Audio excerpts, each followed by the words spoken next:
Yeah, I try to do these every Tuesday. Sometimes they're hit or miss, or if I'm busy, but I try to pop Yeah, on, see if anyone's still. I watched a couple of your older videos, and sometimes it's like a lot of people, and then sometimes it's just you. Not sure why. Yeah, in the beginning, I had like 20, 30 people, but I was advertising a little bit more. Got it. And then now it's just purely content. And, but yeah, man, how can I help you? I was just, I guess, binge watching a couple of your videos and whatnot. And how's the mobile home park coming along? It's not worth it to like put more units on it.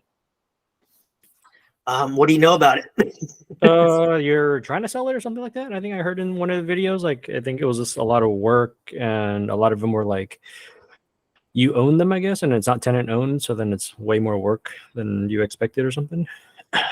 Yeah, yeah. Do you own a mobile home park yourself? No, I'm just based in Southern California.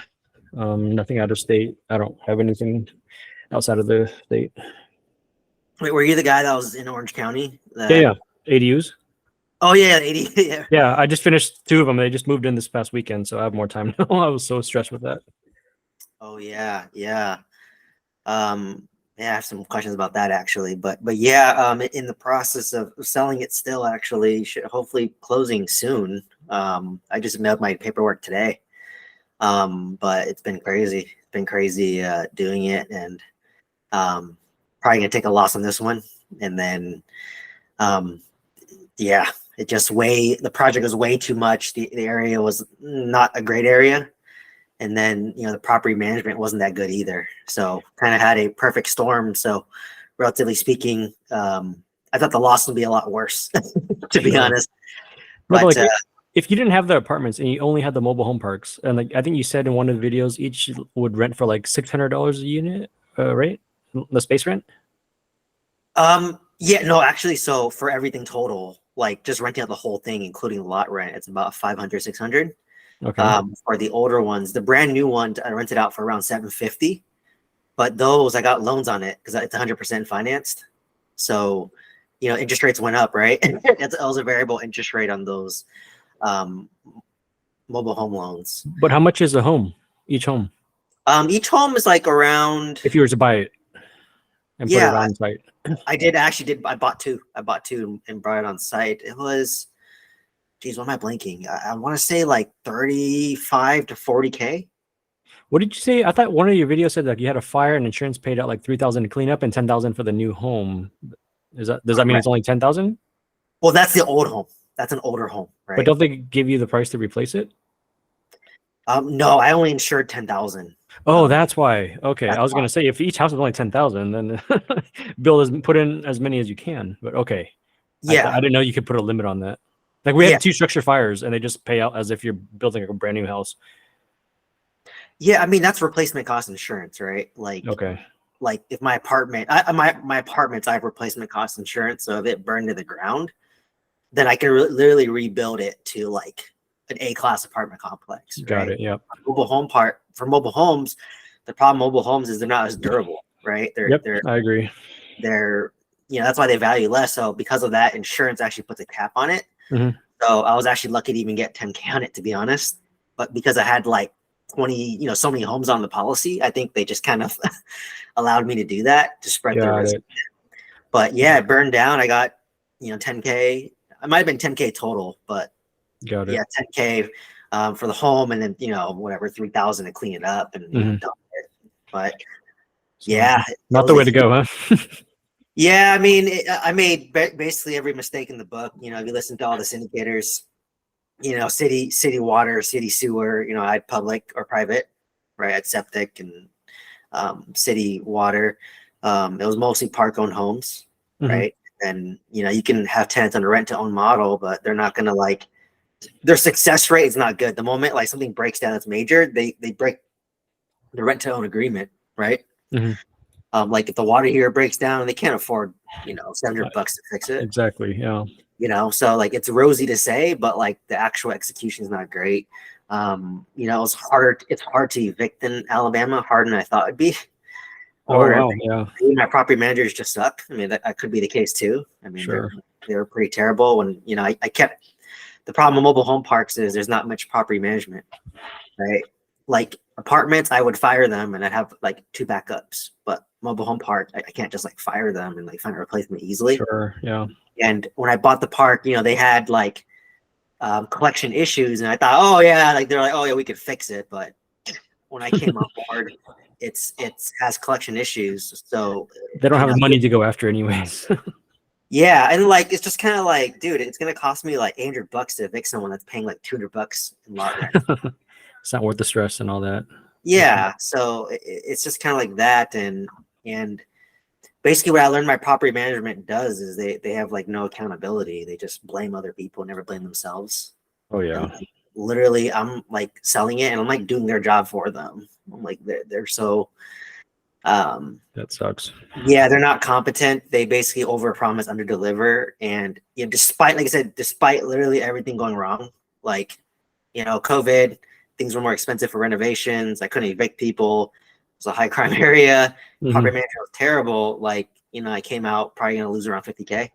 Not too bad, but yeah, lesson Yeah. learned. And it's on your resume. I have to, I'm selling it, like, so that guy is gonna assume my seller finance note, and then I'm seller carrying second. So like that new owner has like a very low down payment, but if from the money I get being in second position, it'll basically pay back my 50,000 over like. Is that risky though? I mean, I don't really think so. I mean, obviously second lien is more riskier, but they basically the new owners are gonna dump in at least like close to $1 million. Oh, so I thought you meant low as in, okay, so they're just going in low so they have more money to renovate and whatnot. Correct. Yeah, and then like Okay. unfortunately, because the deal is not that great. I mean, it's you're gonna be losing money on the deal, so it takes a certain type of person, and but it's just so frustrating because like like no one honors like the contract, like, oh, you're supposed to close on this date, and they're just like, yeah, whatever, like we close when we close. And That's then, your buyer right now? well, that's multiple buyers. Because it sounds like I've heard about this thing being an escrow for a while now. No, so I had a different buyer before, and that Okay. guy, he was literally an escrow for him for like 4 months, and then on the day of closing, he like bailed. On the day of closing, wow. Yeah, I mean, like, he could have just been honest and be like, "Hey, I don't have Oh. the money raised." It was a syndicator, That's frustrating, yeah. and then he didn't communicate, and then I was just like, "All right, well, shit." And then I have this other. If that guy actually closed, I would have made money on the deal. Oh wow. So I was pretty You got disappointed. his deposit at least? Yeah, I mean, it's not much, but yeah, I took his 30K. Okay, that helps. That's But pretty in the good. time I extended, the park, it just kind of broke even, right? Because Sure, yeah. And the stress, yeah. it's money. So I just said that like, dude, if I were to go back in time, I should just, because I was assigned between a 50-unit Section 8 apartment complex versus this mobile home park. And now, like, I look back and I was just like, oh, the Section 8 apartment complex, like, oh, it was only like a 6% cash on cash return. But now that I'm like more seasoned, I'm like, dude, like, if you get guaranteed rent on the first of every month automatically from the government, that's totally worth it. For like, Was that in Oklahoma? yeah, near my 20 unit actually. Nice. Are they both close to each other? The 20 and 26? 26 Oklahoma City, 20s in Enid, and then the 50 would have been in Enid as well. Got it. But like I remember that guy was telling me, because I actually like met him, like actually was in his house when I was visiting Oklahoma, and like he was just like, yeah, like you get guaranteed 33K a month, like deposit to your bank account, and there's like a wait list of like Section 8. Like, No, so yeah. leave. We have like 10 units on Section 8 in Orange County, and sometimes it's good, sometimes it's bad. I mean, it's great if you have a property manager on it, but if I do the inspections myself, it gets kind of frustrating. Yeah, I mean, like there was like I think she was like a live-in property Okay, manager. yeah, that's nice, yeah. Yeah, and then like if all 50 of your tenants are Section 8, then I mean she's probably used to it, right? Yeah, and the inspector then- knows her and all that, yeah. Yeah, so like like looking back, I was just like, yeah, I mean he wanted like I think 50K per door, which was like a little bit higher than market. I think at the time it was like 45K per door. But damn, I mean 33K guaranteed every month, right? And Yep. then the rent would have raised to 36K because they bake in the raises, and it's Yeah. guaranteed. Like you cannot, like literally the first of every month, you're not worrying about a single collection. And then since it was a Section 8 housing, I could have gotten a loan options, a HUD loan option that's amortized over 40 years. So that building is Section 8? Like it's dedicated for Section 8 only? Is that how it works? Yeah, all units have to be rented to Section 8. It has to be rented Section 8. And Yeah. you can get full fair market rental.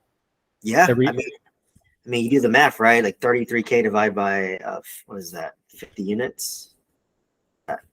That's about 60. Oops, 50. About 660 a unit, and yeah, I mean, my 20 is only getting about 500, so that's actually, that's pretty decent. That's about right. That's market. You don't have issues with this price point. It's not like a certain type of client that a certain type of tenant that kind of like destroys your place or brings in too many people or anything like that.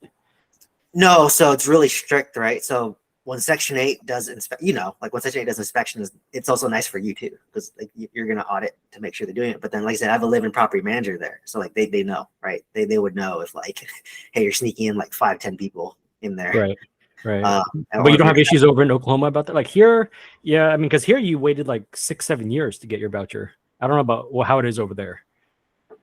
Well, I think, keep in mind in Oklahoma, right? You can get a place for rent for $500 a month, right?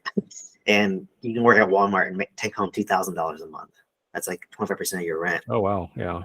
So I just think in California, I mean, we're just a larger population here, right? Yeah. So it's, I think, by nature of it. And like if you think about like you can be a Walmart worker in Oklahoma and only pay 25% of your income towards rent. Versus you're a Walmart worker in California, you better have like 4 or 5 of you guys crammed packed into like in a 1-bedroom. Yep. Yeah. We've evicted 9 of them.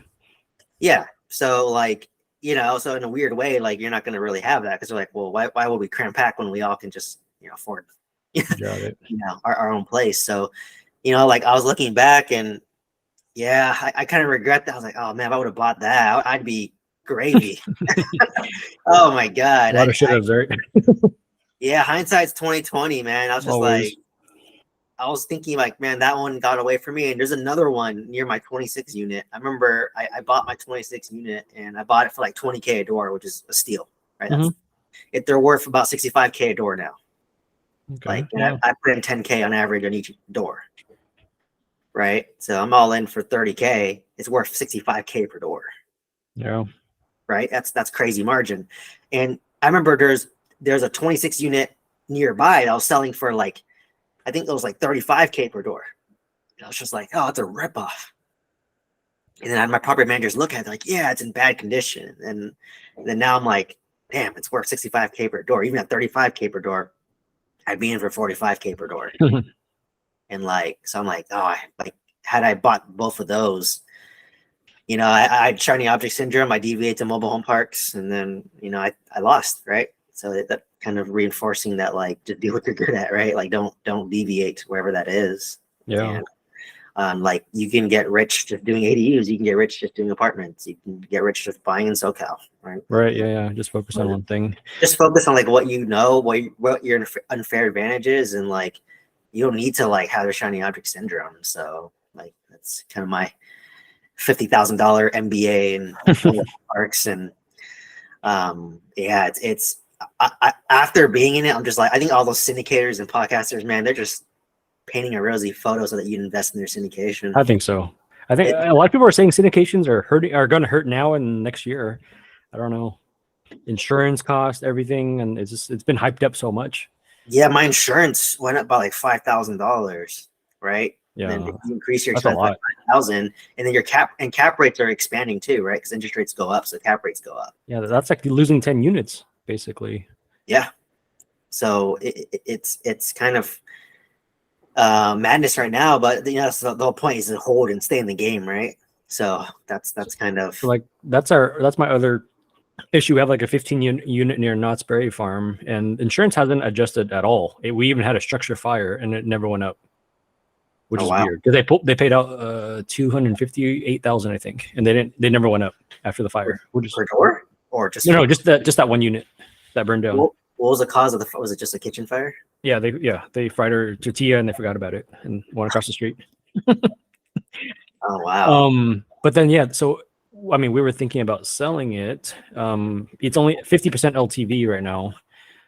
We pulled out like 600,000 to build a bunch of ADUs, which I mean, the returns on the ADUs are amazing, like 15 to 20% basically. How much does it cost to build an ADU? It's like around 300. No, it depends. I mean, we built a bunch of 800 and we built 1,000. We built 1,200 square feet, but I built so many with this guy. He does it for me pretty cheap. And I provide finishing material. So it ends up being about 160, 162 a square foot. Oh, wow. So how much total for the ADU? So I just finished 2 800 square foot and it cost me, I think 380,000. Yeah. But okay. I'm collecting 5,500 a month. How do tenants like that ADU model? Like, are you getting the same type of rents for the back unit and the front unit? Or so it depends. Like, we only build 2 and 3 bedrooms. Parking is always an issue, right? Yeah. People, especially Asians, they love their parking. They want to be guaranteed as parking. I don't blame them. Yeah. I think it's the future. Sadly, they just have to get used to it. That's true. But I've been lucky. Some of our properties have really wide lots. So then I built an ADU in front. It's the first front ADU in the city. So the city, no one knows it's an ADU. They think it's a second house, you know. Yeah. So that one they couldn't tell.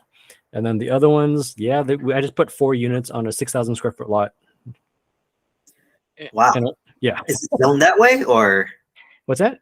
Was it zoned that way or you just... No? So this one is actually a really weird one. It's my dad owns it. I found something. I was scrolling through the deed documents one day and I said, hey, this is a duplex from like 1900.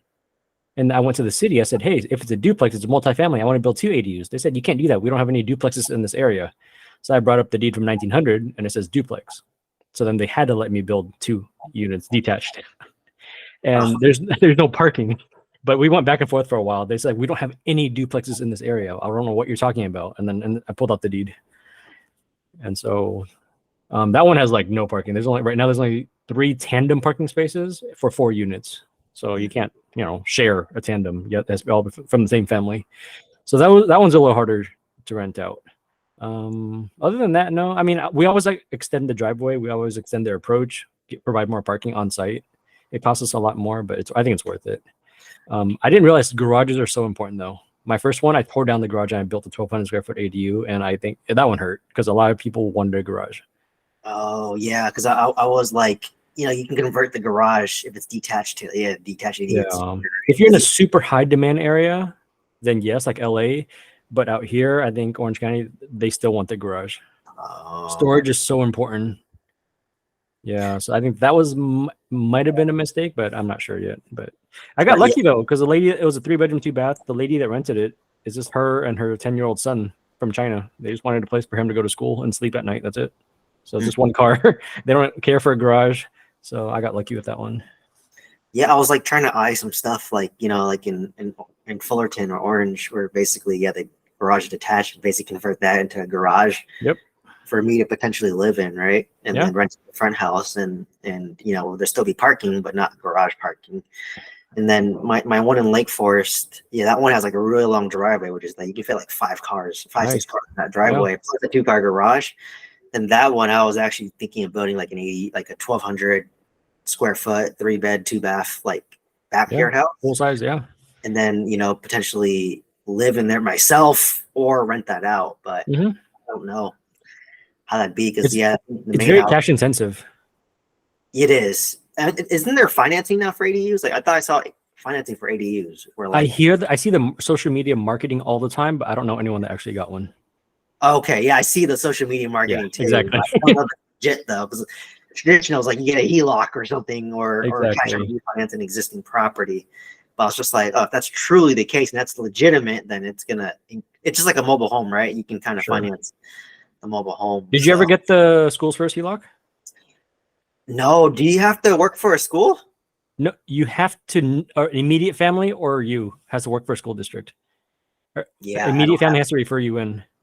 I don't have anyone that works in the education space. Like even like cousins would refer like their mom would refer like your mom, and then your mom could get you in. Like that's how it works. So it can be very, very distant. But then you're in the win, aren't you? It's pretty easy. It's easier.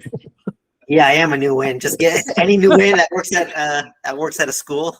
Kinda. I mean, yeah. I was a note taker at OCC, and they let me in. That was like 15 years ago, 12 years ago. Okay. Yeah. Yeah, my debt to income is garbage right now. Because like I basically once I sell my mobile home park, I'm about to start paying down my line of credits. But Yeah. my apartments, geez, they're renovated. I rented out 42 out of 46 of my units. That's really good. So I should be grossing around 26K, I believe.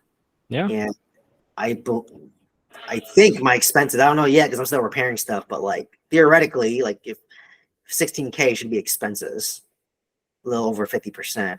And then I should be netting 10K. 10. Yeah. And That's then really at good. that point, if I'm netting 10K, then I can just pay down my lines of credits and then There you continue to work. And then, at that point, if I don't want to work anymore, I potentially could leave. But yeah, it's been crazy. I'm like, it's like I said, just the mobile home park kind of left a sour taste on things. I put most of my time and energy on there, but my apartments, which were way more passive, or like home making so run. much money. Yeah. Yeah, I'm just like I spent all my time and effort just to lose money on this one deal versus the Yeah. two that I neglected. It's just like pouring all this effort into like one kid who's like the worst off, and then You'll look back in like 6 months and you'll laugh at it, and it'll be a great resume builder and a lot of great stories from it. But yeah, right now it hurts. And then I think one of your videos you said you were forgetting things. I went through the same thing. I went through the most stressful like 6 months this year, and I was forgetting everything. I was like, my temperament was off. It was crazy. yeah, and yeah, it was crazy. I was really bad between like March to like June, and then Yeah. in June I like that's when I started like a routine. Like I did do a morning routine now where Well, so I basically learned how to like optimize everything, right? So I do like a morning routine now where like I'll like stretch in silence and like kind of meditate and like gratitude. mhm.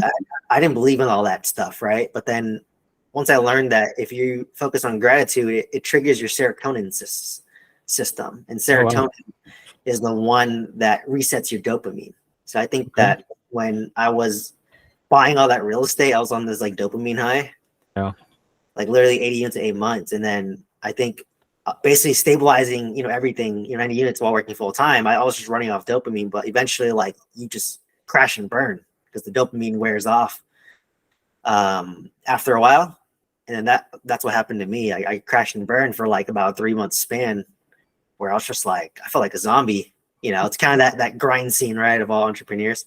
And then at that point, I was just like, geez, I need to like mix something up because I cannot continue like this. And then basically started like taking supplements, like I take vitamin C, MVI, magnesium, and vitamin D. Okay. My pharmacist is my background, but basically most people have low vitamin D levels, and that helps with energy and mood.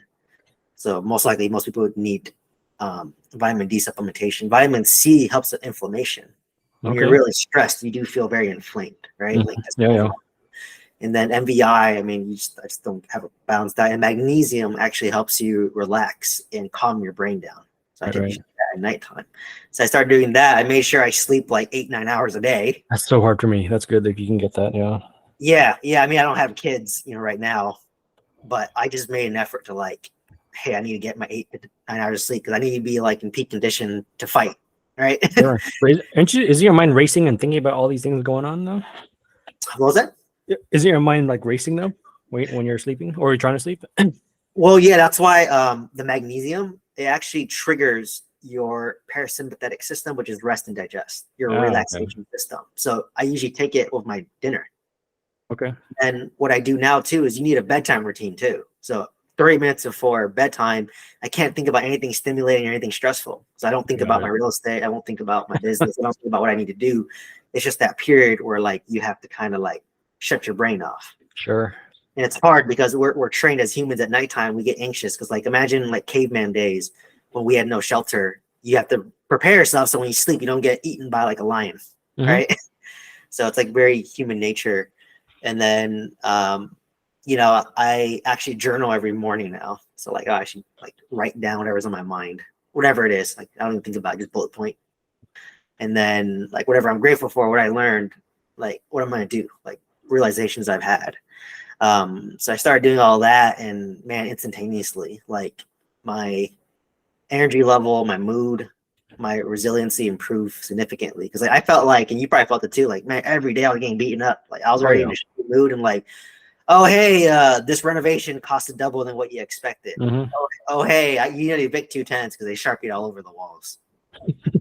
You're just getting hit and hit and hit, and you're just reacting. But now I'm just like more resilient to issues. I'm like, okay, well, I just can solve it. And had to shift my mindset big time, where I'm just like, hey man, like it may seem really stressful, but at the end of the day, I'm alive, right? It didn't kill me. Sure, yeah, that's healthy though. If the problem doesn't kill me, right? Like you're alive, it's not that big of a problem. Or if the problem does kill you, then whatever, you're dead. You don't have a problem anymore. Right. So I went through all that, and then, but yeah, I do say that like I'm gonna look back and like you said, in 5 years, not gonna even matter. 10 years doesn't matter. Like this is probably my first loss, and I built up my net worth by at least 4 million through real estate, and there you go. DK hit. It's like dropping the bucket, right? Yep. Relatively speaking. So yeah, but so like the apartment, like even at 50% LTV, it's worth about 4.2, 4.3. Sell at like 2.1. Debt's like 2.1. 1031 exchange that. What the heck am I gonna buy with the 7.5 interest rate with the 4.5 cap? I'm losing money. Yeah, that's exactly. Like if I sell it and our family pays like 500,000 in capital gains, I still walk away like 1.3 after capital gains.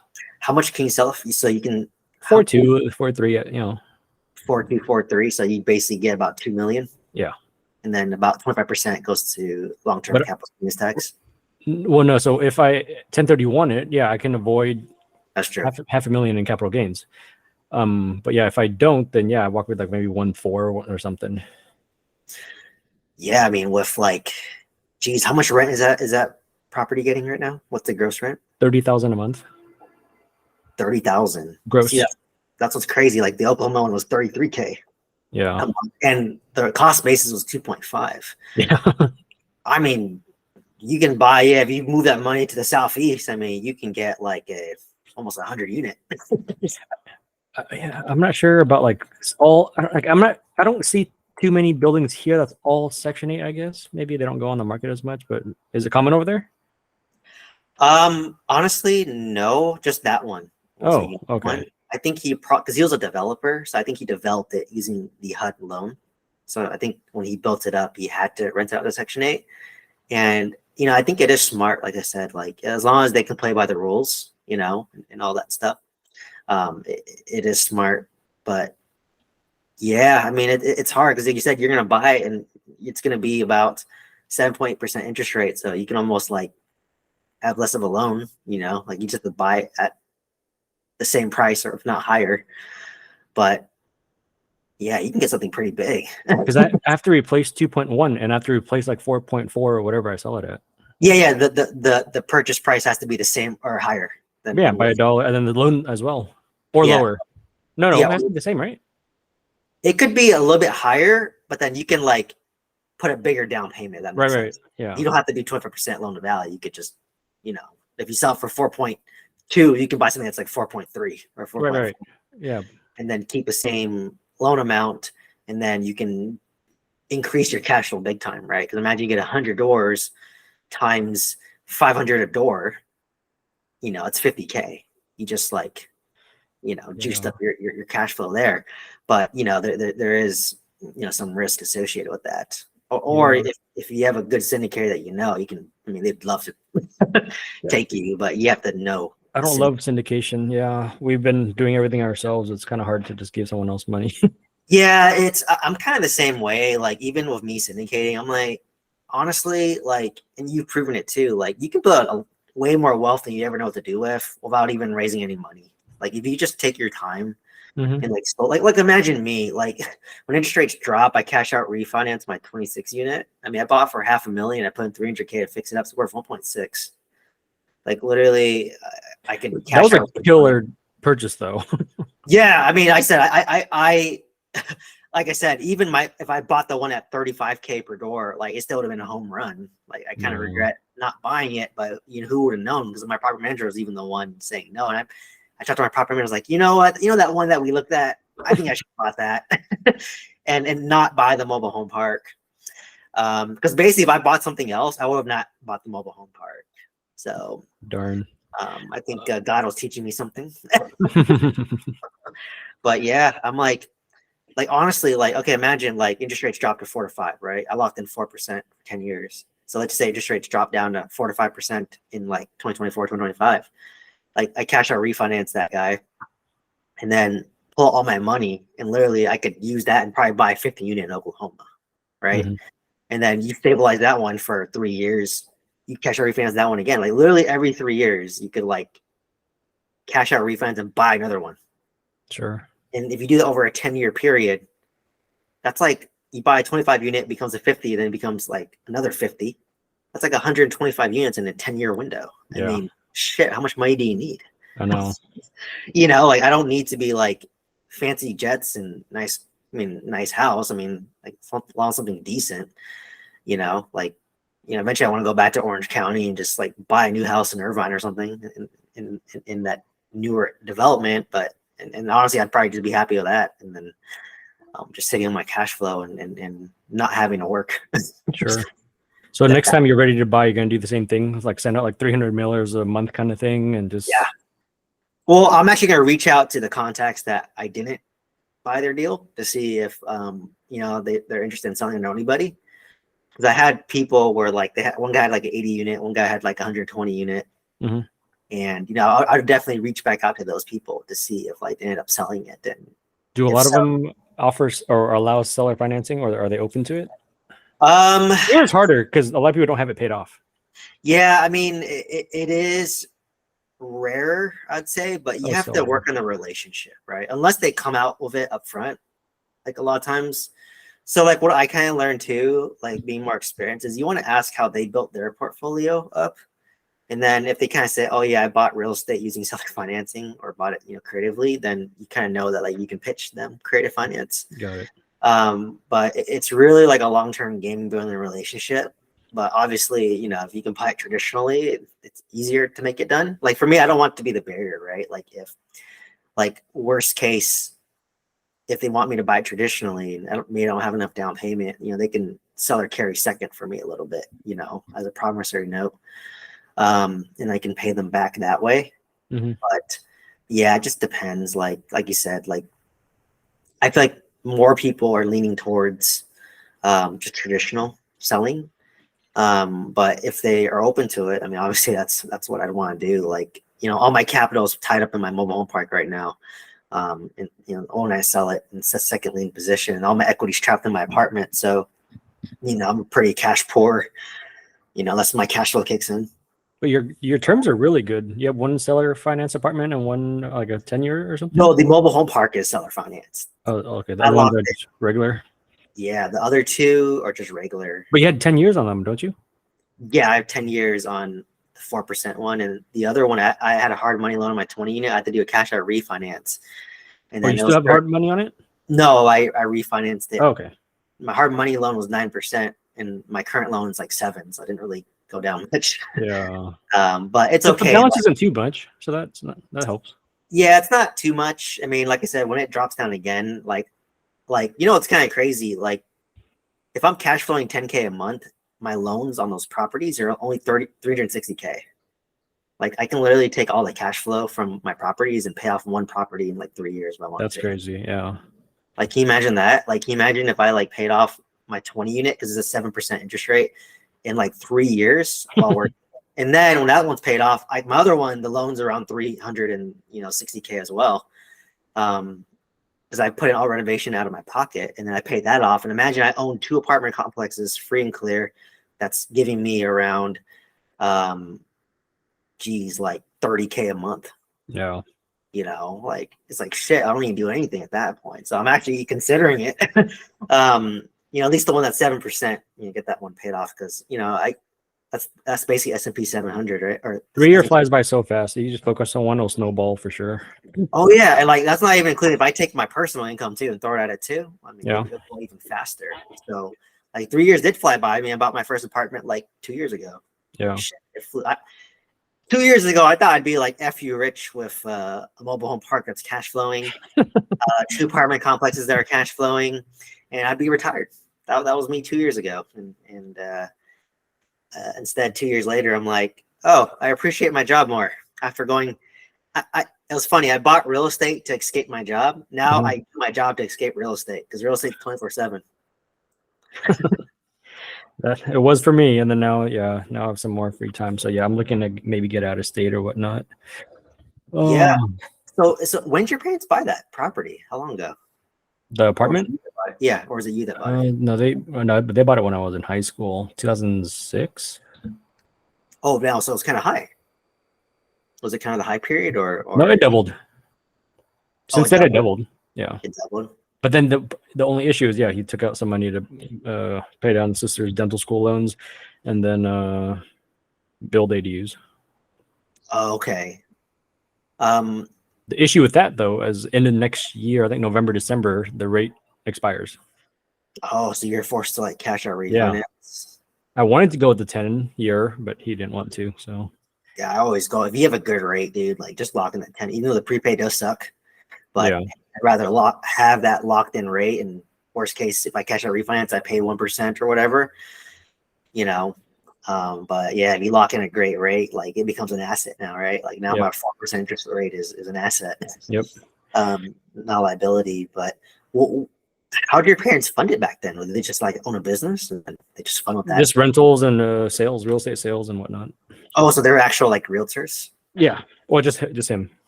Oh, okay. Yeah. Oh, that's good. Yeah, a lot of realtors they don't invest. They No, just- but that's the thing. Like, no, that's the thing, right? His whole office, no one invested. Like Yeah. maybe one other guy, but everyone else bought a new $100,000 car every year. yeah. Mercedes S500 every year. Every year, he just drove Honda Pilots and Toyota Siennas and kept buying real estate every like 2-3 years. Yeah, he did it smart, right? That's the way to do it. Like, Yeah, it's like, but then now the problem is I have to manage everything, which is hard because I literally physically manage everything. Like, yeah, man, you got to outsource yourself. I mean, I think you buy at such a good cost basis that you can probably afford property management. yeah, I think Well- it goes back to being old school though, refugee mentality. Do everything yourself. Yeah, I mean, Can't I scale don't that way though. I experienced it when I was house hacking, and I would live in the master bedroom and rent out the other rooms, and I would self manage. I mean, that's a great learning opportunity and getting started. But man, I tried to replace a toilet. It took me like 8 hours to replace the toilet. I did it wrong. Called the plumber. I was just like, dude, I could literally work at my pharmacist job, make more money, and just pay a plumber to do it. My other thing is I do so much of it that I'm like, why does it take you guys so long to do something? I can do it faster. So like in 23 to 30 days, I'll renovate a whole unit. I'll do like 80% of the work myself, Oh shit. Yeah, that's and I could do it for like 7,000-8,000. And in Orange County, or you just pay average- for materials. what's that? Yeah, you just pay for materials, right? Yeah, Like, but you do it materials yourself. is cheap. Like I go direct to the source and whatnot. It's pretty darn cheap. Oh, Like I think spend like under 2,200 or so for materials per unit, and then I do it in like 23 days. shit. How much would it cost to be paid to renovate that unit? Every apartment owner I talk to, it's between 15 and 20,000. I'm doing it for like under 8. Yeah, But because I I did mean, like 9-10 of them. because labor is usually double the materials, right? That's what Yeah. they can charge. So, wow. Yeah, I mean, well, if it's renovation, I think that it's fine. But like in terms of like the day-to-day stuff, but yeah, I get it. Like it's, but you kind of are stuck to your job, right? Like you're not truly free. You just have Exactly. That's why I more- want looking like going out of state where you kind of force yourself to hire a property manager. You can, Yeah, like because when you go out of state, you have no choice, right? And exactly. then like for me, like yeah, I'm not gonna go to Alabama or Oklahoma regularly. Maybe I'll go back if I buy another property and just check out my 3. But I'm completely trusting it. So yeah, I think you gotta go out of state, man. Yeah. So like your 20 and 26 unit, how did you mail them? You talked to them over a couple months. They wanted you to buy it. Man, like they were serious. Like I didn't realize how shitty buyers were until I was starting to sell until I was selling my mobile home park. Because for me, I'm like so efficient. I'm very transparent. I make things easy, and I'm the like same very way. right? Yeah, we're very similar, right? It's kind of like the way of the millennial, right? Kind of thing. Yeah. Like, how do we do it faster, better, everything efficient, right? Yep, And then yep. like, I just thought what I was doing was like normal, but then now, dude, man, I'm like selling to like, especially mobile home parks, all like older people, older generation. Man, they take forever to do shit. Like my title, I literally told them like, hey, can you delete these 2 sentences? And I even I snapshotted it, like just take these 2 off. And she's like, oh, and she asked my property manager, oh, can you do it, Rachel? And I'm like, literally the time you spent sending me this email, you could have just fucking deleted it. Right. Yeah. So because I hate that and I hate all these delays, I just do it myself. Right. So I'm like, all right, here's the document. And like it's so annoying. Like my title, we had these switch title companies because the title company that I used before, the prior owner, he got so irritated that the last buyer bailed out. And I just said, hey, I have a new buyer. And I was like, do you want to do my documents? He's like, no. I'm like, dude, you literally did all the work already. Just change the name, change the buyer's name. Literally, that's it. Change the buyer's name and change the numbers. And then you're done. Right. And he still won't want to do that. So I had to go to a new title attorney. And then this new title attorney goes like, oh, this is complicated and all this shit. And, it angers me when people say things are complicated. I'm like, it's not complicated. Like, you do this every day. I can do this. You do this every day. I can do this already. And and for me, I don't do this every day. Right. And then they send me these paperworks and I'm like catching all their mistakes and like fixing it. I'm like, That's dude, frustrating. I'm like, but I know it's going to happen. I'm like, I even tell them like, dude, like, watch out for this. And I just tell them, stop dragging your feet. Like, just send it to me because I know you're going to fuck up and I'm going to have to fix it. So send it to me now. I'll fix it now. Wow. They're that incompetent, huh? Yeah. Like that's my problem. But, like, I just kind of know when to do things because I just know that like, hey, I'm willing to put in the work because it's gonna take me like 5 minutes to do it, but it's gonna take someone else 2 days to do it. And every day I don't close, I'm losing money, right? So for me, I have that sense of urgency, and everyone else was like so slow. I'm like, oh yeah, I need to wire the money. Let me go to the bank. I'm like, dude, just log on to chase.com and punch a wire in, but it's that old generation. It's even worse than mobile homes. But yeah, it's hard. I mean, yes, like, you're great, but if someone's 70% as good as you, even 50% as good as you, then you have to hire 2 or 3, and then they do more work than you, right? Right. More expensive, but like, think about, can 3 people be better than you? Probably. So that's where I kind of had to go out. But yeah, I know what you mean. As a kind of like high achiever and being efficient, like I've been that way my whole life, and it's like literally my property managers that have been in the industry for 30 years. They're like so freaking useless. Like I know as much as them in 2 years than they did in 30 years. And they're just like complete useless. I'm just like, the owner of that company. And like, dude, whatever you say that comes out of your mouth means nothing. You don't even back it up. Yeah. He just says it to say it. But I'm like, say it. And I kept on telling him, actions speak louder than words. And then he doesn't even like take the hint. And I'm just like, you told me when we went into business, like reputation matters. I'm like, all right, well, I'm not doing business with you. And by all means, if anyone asks me like my experience with you, I'm just gonna tell the truth. Like, man, there's not that much you can mess up on, but there is, huh? Yeah, that's all I'm saying. Like, despite everything going wrong, it's just kind of like, yeah, like my property managers for like my apartments have been like so easy compared to like these mobile home park ones. So did they come with the property, or did you find them? No, I got my own, but I think my experience in my mobile home park is a typical experience of property management. They just don't care. They take forever to do things. Like literally, like if you break down most work or task, most of it can be finished within like 15 to 20 minutes if you truly focused. Yeah. Right. But the problem with most people is like if something takes me like 5 minutes to do it, I'll just do it immediately. Yeah. Well, right. Parkinson's law, right? Yeah. It's just like literally just take care of it instead of freaking stressing about it and then like, like delaying it. So it's annoying, but yeah, I kind of, it's kind of weird. Like in one of my videos, I talked about like I grew with like so much low self-esteem, like typical Asian upbringing, right? You don't, if you're bad, they just tell you you're bad. If you're good, and it's just expected. And then so because of that, I thought like I was like the stupidest person ever. So because of that, I always like, oh, I need to work hard to just be normal. There you go. You should thank your parents then. Yeah, I know. But then I learned that like, oh shit, I'm not normal. I'm actually like an outlier after years. So yeah, it's funny. My parents told me not to buy real estate actually. Oh They yeah, actually they do that. on my real estate. They Yeah, my dad told me not to build ADUs. Yeah, I mean, my parents, my dad doesn't even know I own apartments. Oh wow. Yeah, Do they even know or? I never told him. Oh I'm wow. just like, I don't want to deal with the stress. It's very stressful as it is. I don't want to deal with Criticism. my the criticism from my dad. Yeah. I want to wait until it's stabilized and cash flowing like crazy. But even then, he's gonna Even be now like, it's good though. well, even then, he's gonna be like, "Oh, well, you got lucky. You should sell it. It's Oh Oklahoma." wow, yeah, that's draining. You know, like, you know, what I learned is like they'll just give their piece, and then I'm just like, well, I'm still gonna hold it, so whatever. Like, you know, it's there. I own it, and like I said, no matter what happens, even if it does well, I'll be like, oh, you got lucky. Just sell it. You know, but that's typical, you know, Asian Yeah, it is. immigrant mentality. I get it, right? They lost everything, so and they came here and made a better life, make it easier for me and you, obviously. You know, we're gonna have a better foundation, and then our next generation is gonna have it easier. Sure. After that, but that's the whole intent of it. Yeah. Is it pretty easy to find property management, or like, are you gonna look around these areas so you can use the same one? Yeah. So for me, like, I'm just gonna buy in Oklahoma. Like I said, like I have a team there. I have property management there. I know the areas. I know the rents. Economies of scale.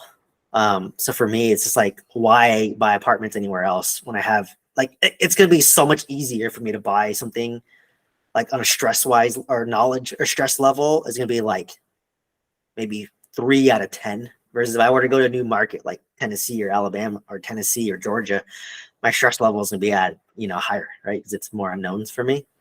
So for me, it just like you said, it just makes sense to like buy in Oklahoma, and then maybe eventually, you know, when I have enough money, I'm gonna buy in California.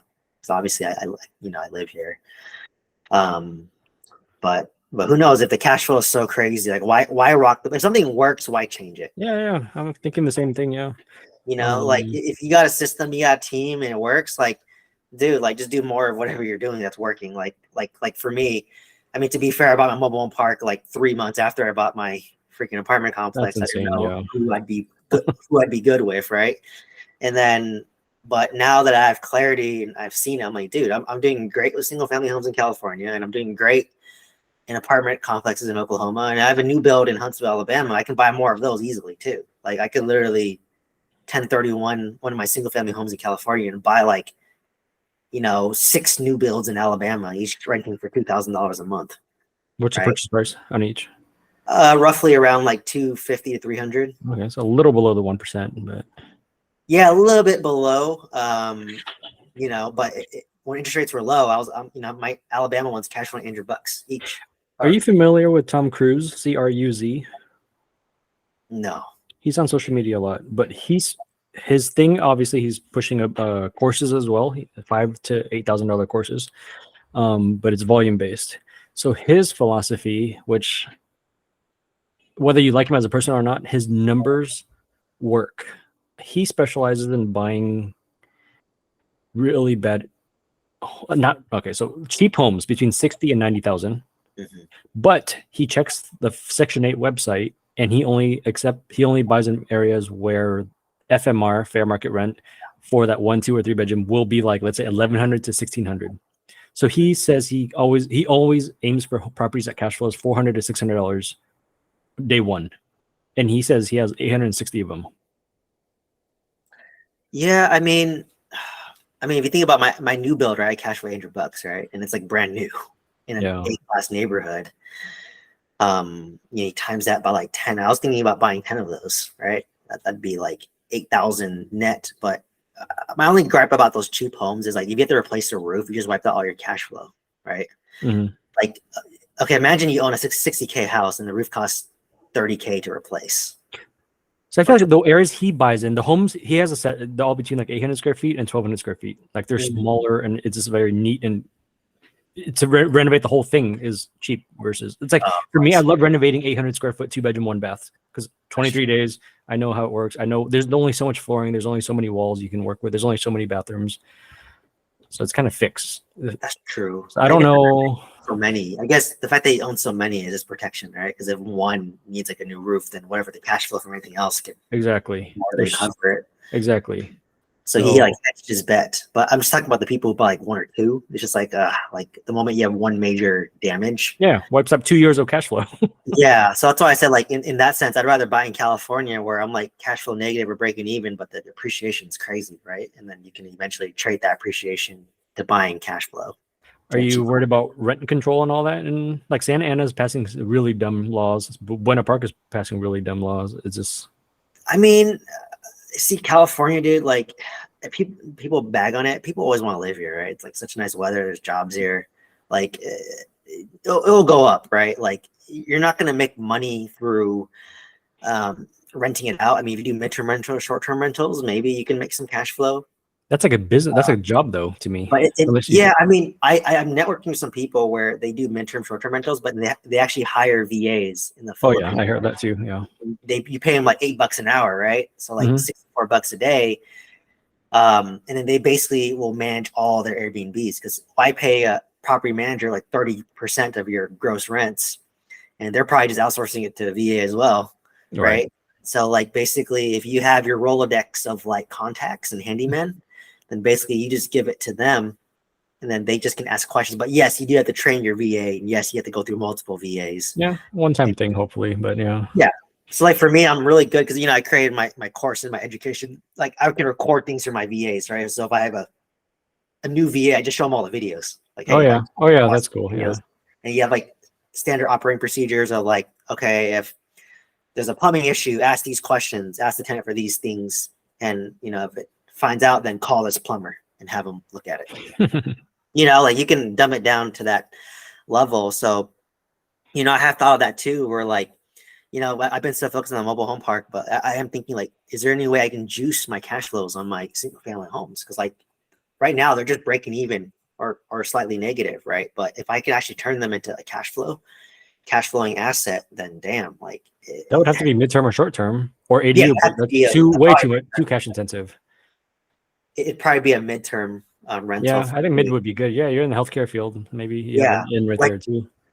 Most of mine are like near hospitals, so like, but I don't want to rock the boat yet. But if I can juice my cash flow, because midterm rental typically doubles whatever you're getting, right? Mm-hmm. No, you have to furnish it and all that, but yeah. Yeah, you have to spend probably like $10K to furnish it.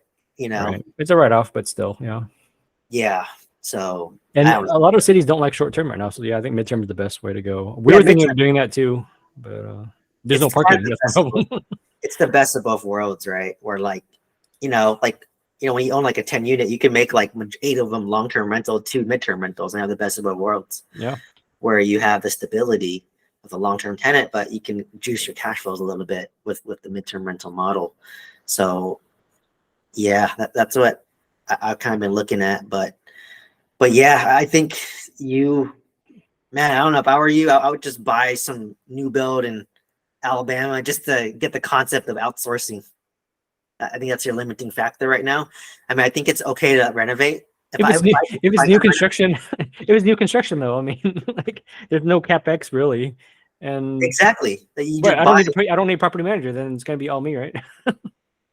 No, but to rent it out, right? I mean, you're not gonna be in Alabama. Right. But they're not gonna really call for much. Correct. Why would I pay someone 10% if they're rarely gonna call? That's true too. I mean, I guess you just can pay a leasing agent to just sign up to basically get them in there. But yeah, I paid my property, 10%. But like I said, even despite paying them cash for 800, right? And then you're just leveraging their network, their connections. But yeah, technically, if I own like, if I'm paying them $200 a month, right? So if I have like 10 of those, I actually could hire just a VA. There you go. I could hire a VA and they basically can manage it. And because a lot of times when something breaks, you call the warranty. Other than that, you have to call somebody. Could do that too. But I don't know. Like, it's just the cost of doing business, right? Like if you want to scale, I mean, that's the kind of the cost you're gonna have to do. Because I mean, like a 20, like a 12 to 30 unit, oh, probably 12 to 20 unit would be great for me to start practicing out of state, like kind of like one of yours, especially at that price too, obviously. But that's unheard of now. And like Yeah, you said, you only need one to change your life, or just focus yeah, on paying it down and whatnot, and then you're set for life. yeah. That's one of my videos. Yeah, like if you can get something like under $1 million, around that $1 million price point, and could be like 10 to 30 units depending on the market. And then yeah, just having a property manager deal with it, because for me, like I said, I literally have them renovate everything, and yes, I know that it's not as efficient, but to me, I'm just paying for the convenience and the peace of mind, and that's how you scale, right? I mean, Yeah, that's how it should be, though. yeah, like for me, like I'm not handy, so I guess it's easier for me. But I thought about it too, dude. Like if I was handy, shit, I'd probably like buy a house and live in it and fix it up myself if I could. If I was, there's this one girl that does it. That's pretty big. But yeah, man, if I were you, I would like record you renovating it like all the time and upload that stuff onto YouTube, and then people can watch you do it. And then, like you said, when I see him do it, I'm like, huh, it doesn't look as hard as you think, right? You're just cutting, gluing things, taping things, and adding it there, right? So I'm just like, it's not that bad, but you have to have that skill and have that want. But yeah, man, I would love if that was an option. Like just no, sometimes it's a bad thing, because then you do everything, then you don't scale. that's true. It's like Beardy Brandon. He's extremely handy. I think he might even be a contractor. He forced himself to get rid of every tool he had in his house, so that it forced him to hire people. If not, he would drive there and do it himself. Yeah, I mean, it's you have to remove an identity if you want to go to the next level, right? And I think your identity is that, and you're gonna have to remove it somehow. And I think for me too, I was too limited by in-state as well. And then once I bought my one in Alabama first, I was like, huh, like this isn't as bad as I thought, right? And then after that, I bought an apartment out of state. I was like, huh, this isn't as bad as I thought either. And then now I'm just like, Jesus Christ, like I kind of want to just sell my homes here and buy apartments over there, more cash flow. Don't think about it, not to worry about it. You think you could buy something again, like around those prices, like 500 for 25 units, 26 units? I doubt it. I'll be honest. But either way, right? You just buy it in a wedge deal, and then it kind of scales as long as you double the NOI, right? You have to somehow double the NOI though. Correct. So like for me, I double the rent, I double the rent, you double the value, right? Right. So for me, I know the rent. So if I'm getting around 700, 750, so they're charging around $400 right now, and then that's a killer deal, right? As long as I can buy it with some margin, then I'm good. Is it accurate to say like if each unit should be 60,000, and if you could buy it for like 45, it's an automatic win?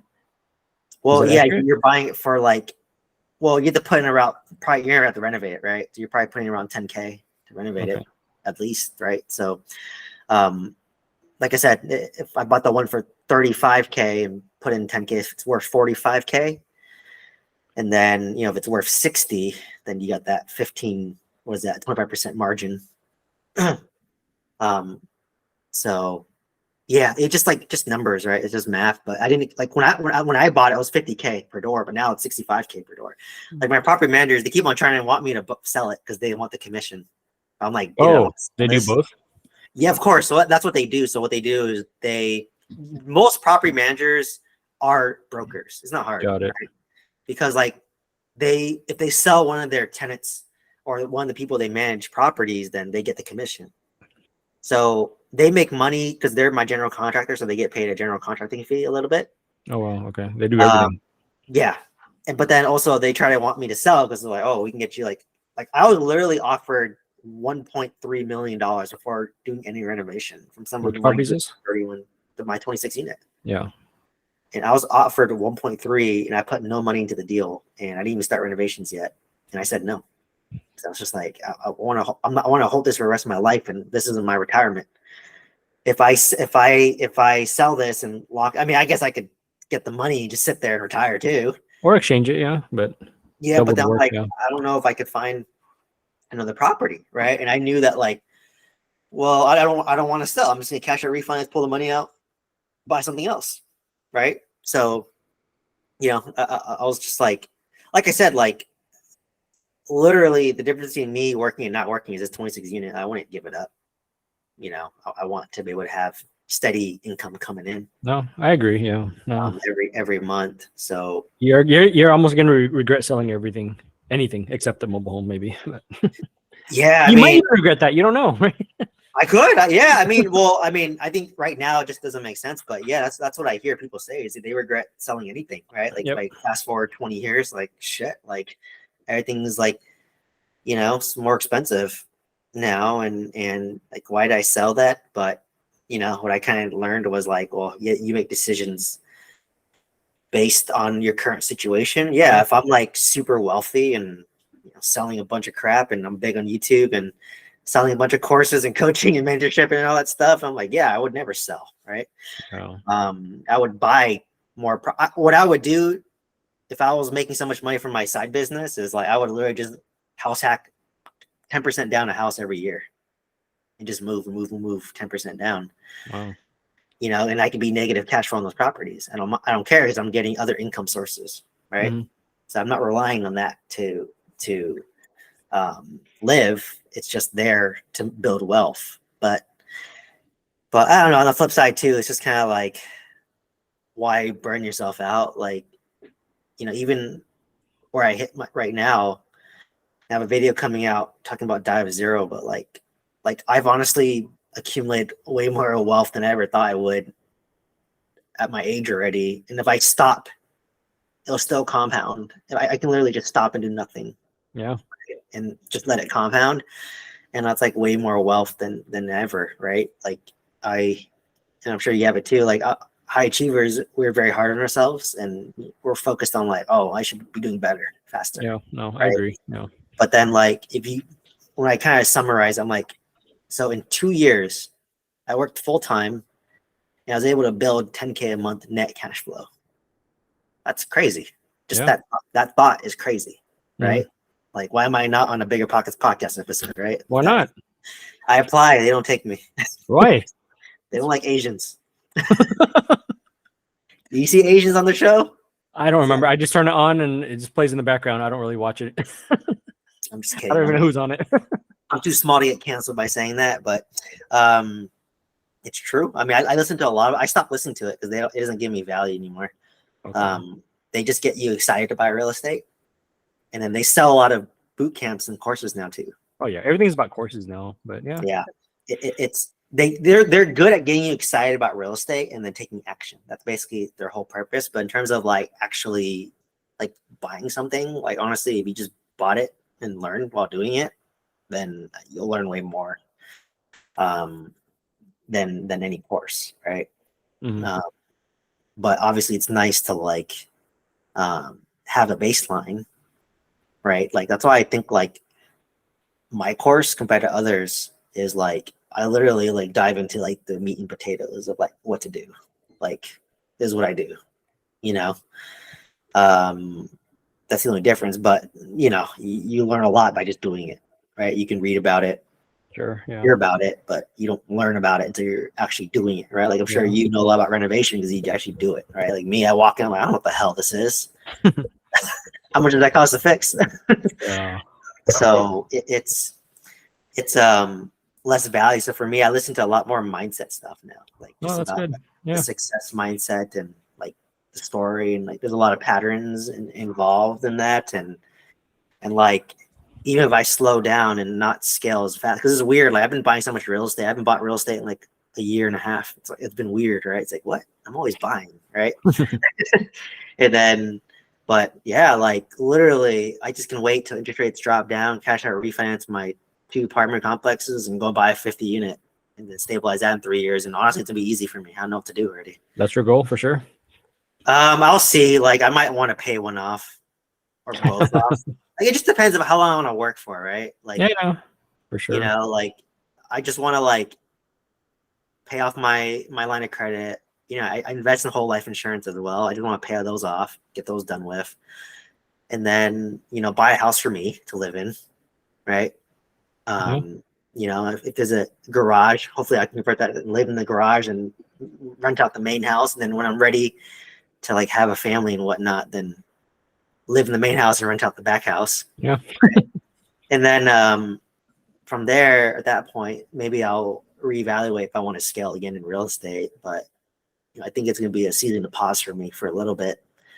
A lot of people don't hit their primes until they're in like their mid 50s or 60s. So yeah, you still have a lot of time. Yeah, like I'm like 33. So that's a great baseline though. That's a really good foundation though. So yeah, I'm like my wealth level is that of somebody in like their 50s, right? Right. Yeah. So like I feel so fortunate to be in the situation, and then it's just like, what's the point of the race? Like I'm trying to, like I feel like I was too fixated on a certain number of like units, and I'm just like, I think now that I know I can get there, it's like not as like I know I can get there organically without stressing myself out. Mhm. It's just kind of like, why? Like what benefit would it be for me to like scale faster? You know, like now don't get me wrong, if I have a windfall of like, you know, making like millions from like YouTube and the course and whatnot and mentorship, by all means I'll buy my real estate. But until that happens, like it just doesn't make sense. Right. Like in current position. But if I were to become ultra successful in, you know, social media, and there's a lot of potential in social media and courses, right? It's very scalable and no overhead costs. But yeah, if I'm able to make a bunch of money, yeah, I could buy my real estate and scale. But as I am right now, it just doesn't make sense unless I cash out, refinance something, or after my note gets paid off on my mobile home park and I get my lump sum back. It just doesn't make sense, and my lifestyle doesn't necessarily increase, right? Mhm. Like still working now. If my apartments are like paid off completely and it's guaranteed income for the rest of my life, that's more of an impact on my life than leveraging and buying maybe 50 to 100 more units that need time to stabilize as well. And you have to like pump money in to fix it up, right? Sure. Yeah. Stabilize. So it just really depends. Like, you know, like if my real estate can self-sustain and I just need to work my W-2, then I just live off my W-2. That's fine. I don't mind working my W-2. But Yeah, you don't want to work till you're like 65 or something, but yeah. Like I don't. You want the option, yeah. Yeah, like for me, I would love, like, it doesn't make sense now, but I would love to like invest in like a virtual assistant where they can like edit some of my videos for me, and then, you know, if there's not many videos to edit, they can also serve as like property manager for trouble, at least training them, like using them as a guinea pig. You should. They're so cheap. You might as well just try. Yeah, I mean, right now it doesn't make sense because I'm pumping everything in there, but yeah, Right. once like I'm starting to cash flow positive, and then like things are in a better situation, like that's basically once my park is sold and I'm like not losing money now, and then all my obligations are paid off and I'm in a good position, I'm going to invest in like you know, courses or whatever to help the YouTube business or a course business and all that, because that's what all those course people do. Like they, especially the big real estate ones, they make a lot of money. Like just I'm sure you know, like That's Nguyen. Oh yeah, I heard his numbers were ridiculous. I didn't even know it was that high. Yeah, like he's basically making like $8-9 million a year just off mentorship, right? And like you think about it, dude, like you just make a course, like he basically just teaches the BRRRR strategy and building ADUs and detached ADUs. That's all he does. And the right? same script, the same scripts over and over. Yeah, and it's just kind of like, dude, all that information's out there for free. Yep. You know, it's nothing like rocket science, but like he has people buying it. He's doing great with his socials. Oh yeah, he hypes it up for sure. He hypes it up. So I'm just like, dude, I'm like him, but like 33. I mean, he started investing for like 3 decades. I'm just like a younger version of him. Yeah. So, like, but he gets a lot of the younger ones because his cars and whatnot. Yeah, he definitely like flexes a little more, and I mean, deservingly so. I mean, he grinded for 30 years, but like I imagine I'm gonna be like that when I'm like in my 50s and 60s, right? Yeah. Like I by all means, like I don't need a nice car right now, but if I have like that FU money, my dream car is an Audi R8. Yeah, I'll get an Audi R8. Yep. But also it's stressful too when you drive around and people know you're rich. Like it kind of draws certain attention. I kind of like that either, especially in California now. Yeah. Yeah, like if people want to sue you, or like if you hit a curb, you're like, God damn it, you know, like versus I hit a curb in like a, you know, BMW or Camry, it's like whatever. Yeah. You know, so there's that, but yeah, so basically he owns a bunch of real estate himself, but like he develops apartments himself actually. So he buys single family homes of commercial zoning and then tears it down and builds like apartment complexes. And they're like super cash flow negative. I'm like, yeah, he's funding it through like his other properties, which he's owned for a while, plus through his like YouTube business. Sure, yeah. You know, and then so he basically can play the long game. Yeah, but a lot of it he keeps, which is how you build wealth, which I totally agree with that. Yeah. Don't sell. Yeah. All these flippers and stuff. I don't, yeah. Yeah, like all these flippers, like, man, we're doing 50 homes. Like, dude, just burr those homes. Damn, man, your wealth will be crazy. Exactly. You know, like, but it's hard. I get it because you do want, like, I did think about wholesaling deals that I don't want, like, I don't want. And if I can get, you know, 10, 20, 30, 40, 50K for things I don't want, then it totally is worth it. I mean, if your yellow card, whatever thing method works, you're attracting the right sellers, right? And you can sell those for sure. Yeah, because I got a bunch of like people were like, they have like fourplexes. I'm like, I don't want a fourplex, but like, I could wholesale it, make like 5K to some person who wants a fourplex, right? And like even now, are you getting any calls from those letters you sent out a year or 2 years ago? No, I haven't had one in a while. Okay, because sometimes they keep it in their drawer for like 6 months, 8 months, a year, and then they call you later, right? Yeah, that's what happened for my 20 unit. Okay, how long were they called? It was like literally 8 months later. He wrote me a letter back. Oh yeah. Yeah, and then, so you know, like I said, I have a lot of contacts of people that like I reached out to and didn't end up buying their deal, and like that's the first place I'm gonna reach out. And you're not cold calling because technically you just mailed them and they called you, right? Yeah, I have their number like in my phone or their email. Yeah, that's the best. Yeah, they literally emailed me. So like literally, you know, like in this time when I buy my next apartment, I'm gonna document everything. Like every call that I make, I'm gonna record all my calls and upload it on YouTube. Nice. Yeah, people can learn from it, right? Like I wish I documented all that stuff and like the journey and all that stuff, but I was too focused buying. But now I'm gonna document like literally everything and then teach people and show people like, you know, how to actually do it in the weeds. So it's, but yeah, man, that's kind of interesting. But like, I know a lot of people like in your situation, like, oh, I wish I grew up in a real estate family. I'm like, oh, it comes at a cost too, right? It's not as you're kind of forced into it. Whether, I mean, it seems like you like it at least, but some people don't. Some people don't like it. And both my sisters don't even know where our properties are. They don't even know we have these properties. Yeah, imagine if there wasn't you and just your sisters. Like they would have to like self-manage themselves or hire property management. They probably would have sold it by now. Yeah. Oh yeah, or they just would sell it. Right. Yeah. So that's what I thought too. I'm like, dude, I might have kids where like if none of them like real estate, I'm gonna have to end up selling all this stuff anyways. Right. Or seller financing it and just making them get the monthly payments as a bank. So that's a lot of single family homes, a lot of them that hit the market now, no one's really selling because rates are so low. So the ones that are selling, a lot of them inherited the property and they don't want to be landlords. So then they just sell it because they don't want to deal with their parents' rentals. I'm seeing that a lot now. Yeah, that's what I mean. Like that's what I'm seeing too. And like I said, you can do all you can, and who knows, I might get 2 kids that don't want anything to do with real estate. Like shit. So that's why I'm like, it's kind of changed my perspective. Where like I want to build massive amount of wealth, but I'm like, dude, when you die, like whatever, you know, they're gonna forget about you, get this money. Great, but they may hate the real estate, and you know, it's just kind of like, why not just enjoy the money today? Because like if you read Die of Zero, it's a good book, but they basically say that like there's certain experiences that you have when you're younger that you can never obtain again, right? Yeah. So like, you know, like when I was in my 20s, there's like, you know, it used to be fun to club and go to festivals and stuff, but now in my 30s, I'm like, I'm kind of over it. Now it's fun anymore to do it. Or like when you travel in your 20s, it's a very new novel, right? Versus I travel now, I've been to multiple places, so it's not as like fun as it used to be. Mm-hmm. They said that like as you age, you get to spend more money to get the same amount of joy as you did in your 20s. Like in your 20s, man, you were just happy like going to Chipotle, like getting a burrito, right? Or going to buffet. So it kind of got me like thinking a little bit differently. We're like, you know, I'm gonna spend some of the money today, and then like kids need the money the most when they're 25 to 35. But you know, like our Asian parents, like when they die, they're like, oh, we're gonna give you all this stuff. But then when they die, we're gonna be older, right? We're gonna be like in our 50s to 60s, and at that point, we're either at the peak of our career or we built up, or the peak of our wealth. Like we don't need your money at that point. Yeah. You know what I mean? Like if I'm 50, and then I inherit whatever my dad gives to me, I'm like, okay, just one more house. By then I'll have an empire. It's like, okay, from 500 houses to 501. What was the difference?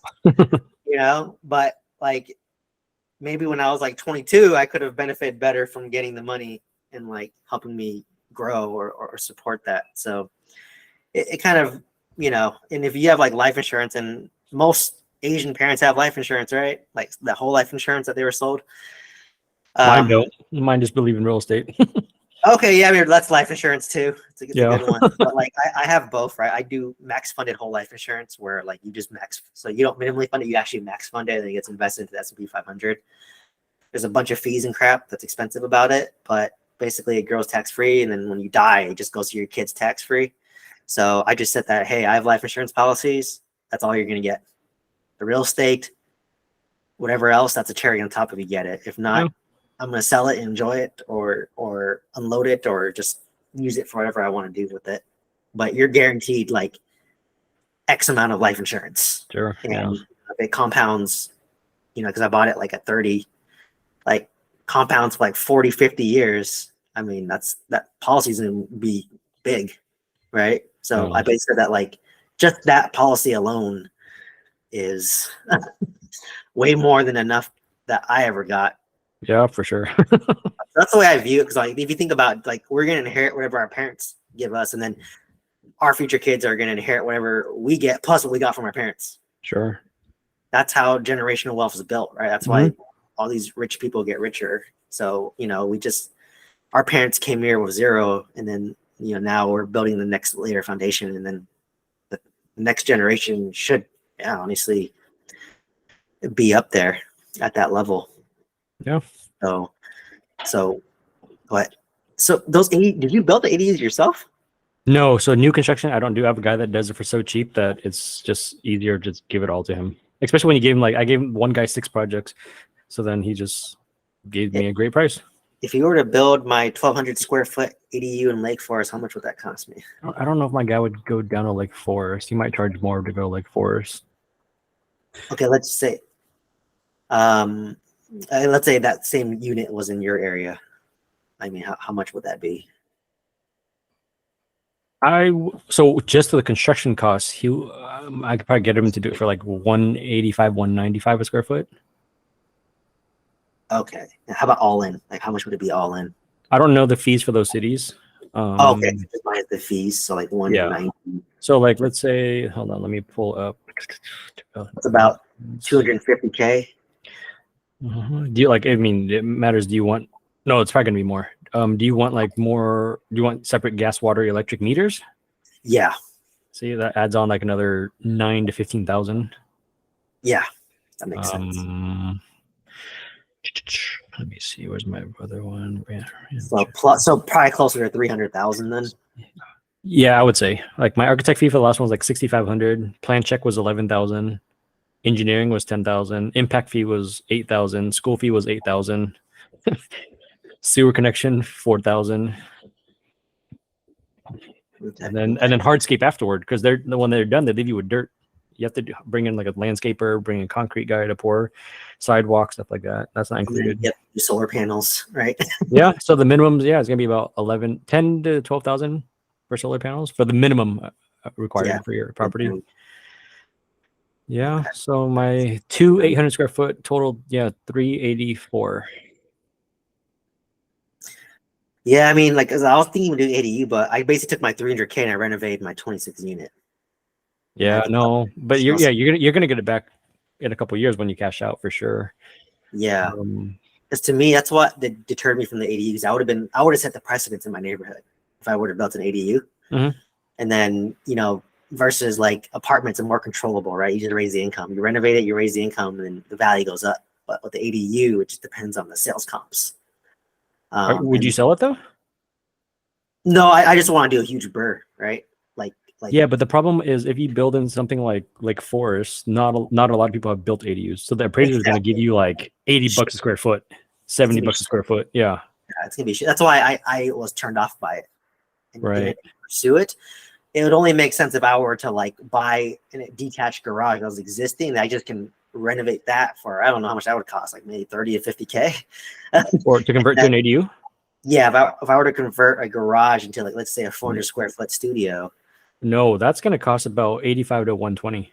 Oh, really? So it's Yeah. still The only time you could do it for under 50, 60 is if you do it all by yourself, like builder owner, you bring in each sub, you buy all the material. Yeah, it's pretty rare. The so cheapest I've ever heard was like 85 with a contractor.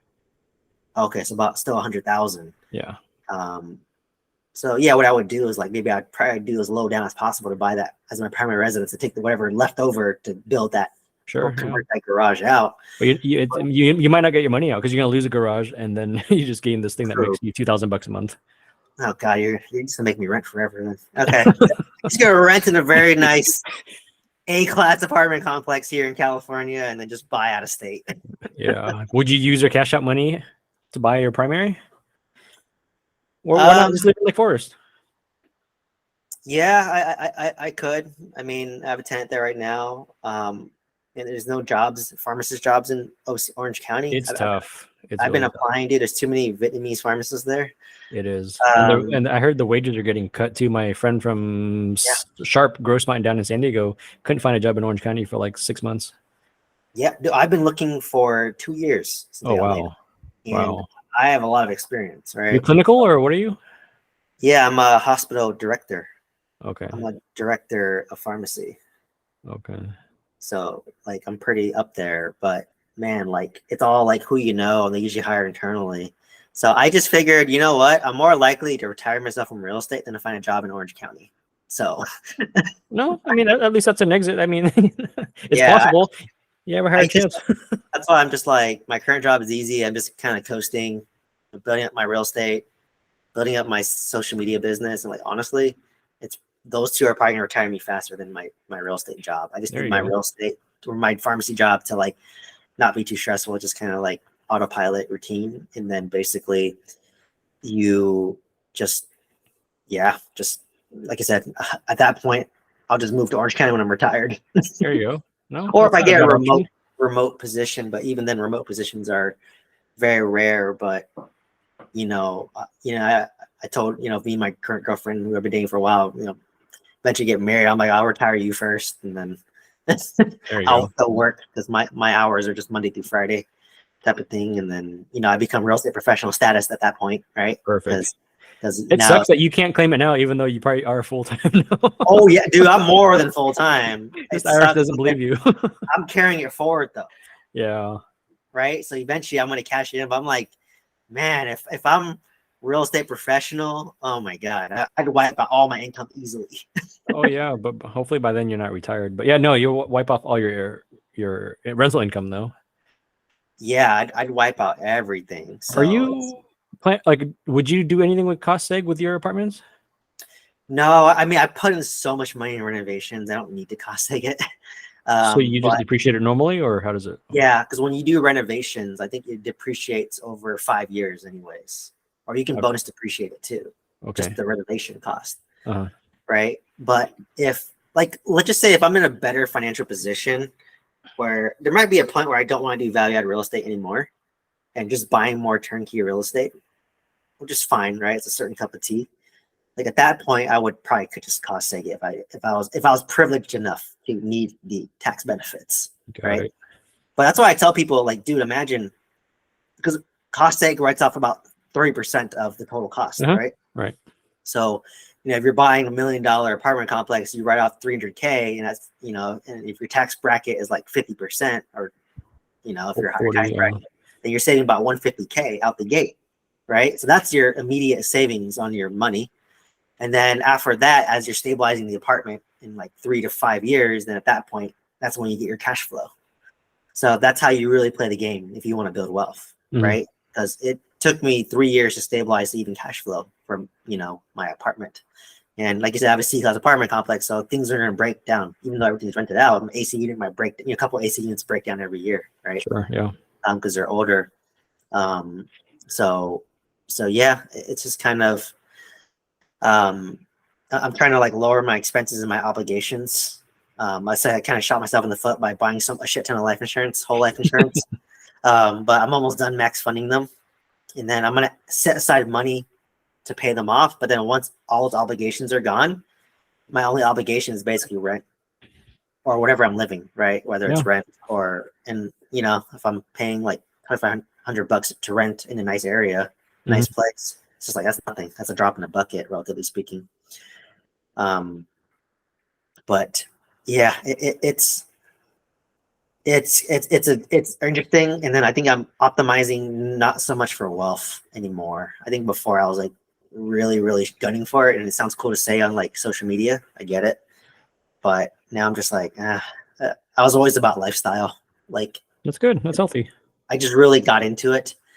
But it's just like why? Like my quality of living is not necessarily going to improve, right? Like I don't like for me, it's just freedom. Like I wish I could like just be retired like right now. Like if I got laid off, well, actually it'd be a bad time. But like once everything's stabilized, and I got laid Yeah. off, I probably wouldn't care. I'm just like, whatever. I'm just gonna travel. Like I'm just gonna like put all my junk at like my parents' home, Yeah. and then like just travel. Travel. Like, Yeah. go to like Vietnam and live like a king there for Oh yeah, like for sure. And 2,000 travel bucks. all of Asia. Yeah. Yeah, go to like Thailand, Malaysia, wherever. Like live like a freaking king, Yep. right? And like just travel, like just do whatever. Like by all means, dude. Like if at that point you can lay me off, I don't care. You know, so you know, but like I said, I need to like take care. I built up too many obligations, and but now with my girlfriend, I need to like retire her too. So it's a lot harder. But it's a long-term game, and you know, I think, you know, my goal is 20K a month by 35. I don't think I'm going to hit that, but if I hit the 10K net at 33, I mean, that's pretty damn good too. It's amazing. Yeah. No, you 10K is almost set though, right? You're just waiting for the renovation. You're just waiting. Like literally, because my property manager rented out 6 units in 1 month. Is there like, there's that much demand? I mean, yeah. I mean, well, this is the You're, time you're not even right? going with Section 8 yet. Imagine if you went with Section 8. Oh, like I told her, like, hey, if you think it's gonna juice it up, do Section 8. She said that she gets 2 calls a day, and she didn't even have to go Section 8. Is Section 8 offering below or higher than what you can get on the They offer market, just similar. market? Okay. Yeah, it's similar. You know, a little bit higher, but I'm just like, they rented like dude, like you rent out 6 units times like 700. That's like $4,200 in cash flow. Right? I went from 1,200 to 1,600. I haven't seen the money yet, and I'm renovating 1 more unit, so you know it's gonna pay for itself. And then the next month, I'm gonna kind of touch up the exterior a little bit to make it a little bit nicer. And sometimes when like because sometimes I know a little too much about construction. Like what my issue with renovating. Oh yeah, you know the cost, like what it should be. No, not only that, but so like the cosmetic side, yeah, everyone puts in new flooring, paint, kitchen, bathroom. But every time I take over a unit in Orange County, I cut the slab, I run new drains, I run new electrical lines, I upgrade the panels, I run new water lines. I do stuff that most people don't do because I know the house is 70 years old. I don't know how it is over there. Because imagine like 26 units and like, you know, there's a break in the main line underneath like unit number 8. Like how does that? I'm 1970. That my apartment's in 1970. Okay, so yours is a little, yeah, yours newer than, yeah. Ours like 50s, 60s in Orange County. But eventually it's gonna get to that point, and I think the fact that you could do it yourself, right? So no, yeah, it's like concrete stuff I don't do, but yeah. But like you can about it.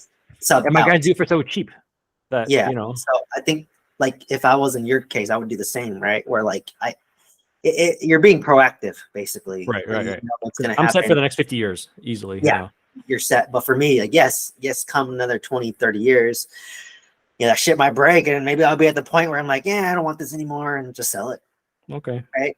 You know, so like you said, I know people go from C class to B class to A class, right? They naturally progress, and it's probably for that reason where they had one thing major happen on the C class, because like C class is where you can like hit your home run and like double and triple the values, right? Right. A class is more about like operations and kind of maintaining the status quo and making sure that it's running smoothly. It's more like a business. Do you think you would ever get? Go ahead. Versus C class? Yeah, I think I may, like, eventually. You know, like I said, it depends on what you're optimizing for. Like right now, I want cash flow, so obviously C class is the way to go. And if you want to scale, you want to burr C class. But if I hit the point where like I retired, I have way more money than I know what to do with, then like A class just might make sense because I just want to buy it for the tax benefits and not have to do as much work and not think about it. Would you ever buy single tenant triple nets or like retail, like commercial? You think? Yeah, I thought about that. I mean, I still think residential, like people need a place to live always, right? Like, Hmm. I don't think I would deviate from that. Um, honestly, um, if I'm that wealthy, maybe I might invest in some syndications, like just put the bare minimum in and spread it out. If the minimum is usually around 50K, 100. So if I'm privileged enough where I can, put, 50 to 100K, 50K in like 10 different syndicators, that's a way to make it a little more passive. Or I just can buy these like new builds in Alabama. Like it's literally no work for me. And it kind of scared me because like they're building so much for the past like 2-3 years and they're still building. Right. There's so much land there. But like literally it's so passive, man. I just literally write if there's a deal, you just write a contract, you get it, and then you close on it and they rent it out. Oh, even at these rates, you would still cash flow. It wouldn't be as much. You probably cash flow at maybe $300 a month. Okay. But it's no capex. But like I said, like why are you buying it? Are you buying it for if I'm buying at the point where I'm buying for tax benefits, then I just cost save them or depreciate them faster. Mhm. So it just depends. Like if I'm focused on depreciation, I don't care about what the cash flow is. Most of the benefit is from the depreciation, right? Right.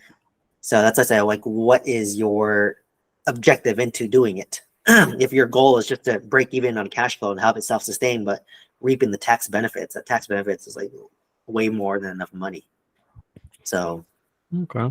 yeah, it depends. Like I said, your goals change, right? Like if I hit the point where like I'm making like between 10K to like 30K a month, I don't think my lifestyle would inflate that much. Well, actually, maybe that's a bad example. Okay, 30K to like 50K. I don't think I'm necessarily going to really. My lifestyle is going to inflate that much. Like how much? Okay. How many times can you eat at like Nobu or something? Right. Yeah. You can eat there every day, and then be fine. You can drive a car, whatever you want. Be fine. You can go on a nice vacation, like every month. Like be fine. You can get massages. Do every single luxury you want. Like at that point, like how much more? Like is having more money going to improve your lifestyle? So like all these rich people, they own a bunch of mansions, but they never are in their mansions because they're like, right. No. That's how it is down in Newport Beach. Yeah. No one's ever there. like they just own it for like tax benefits and maybe long-term appreciation. Yep.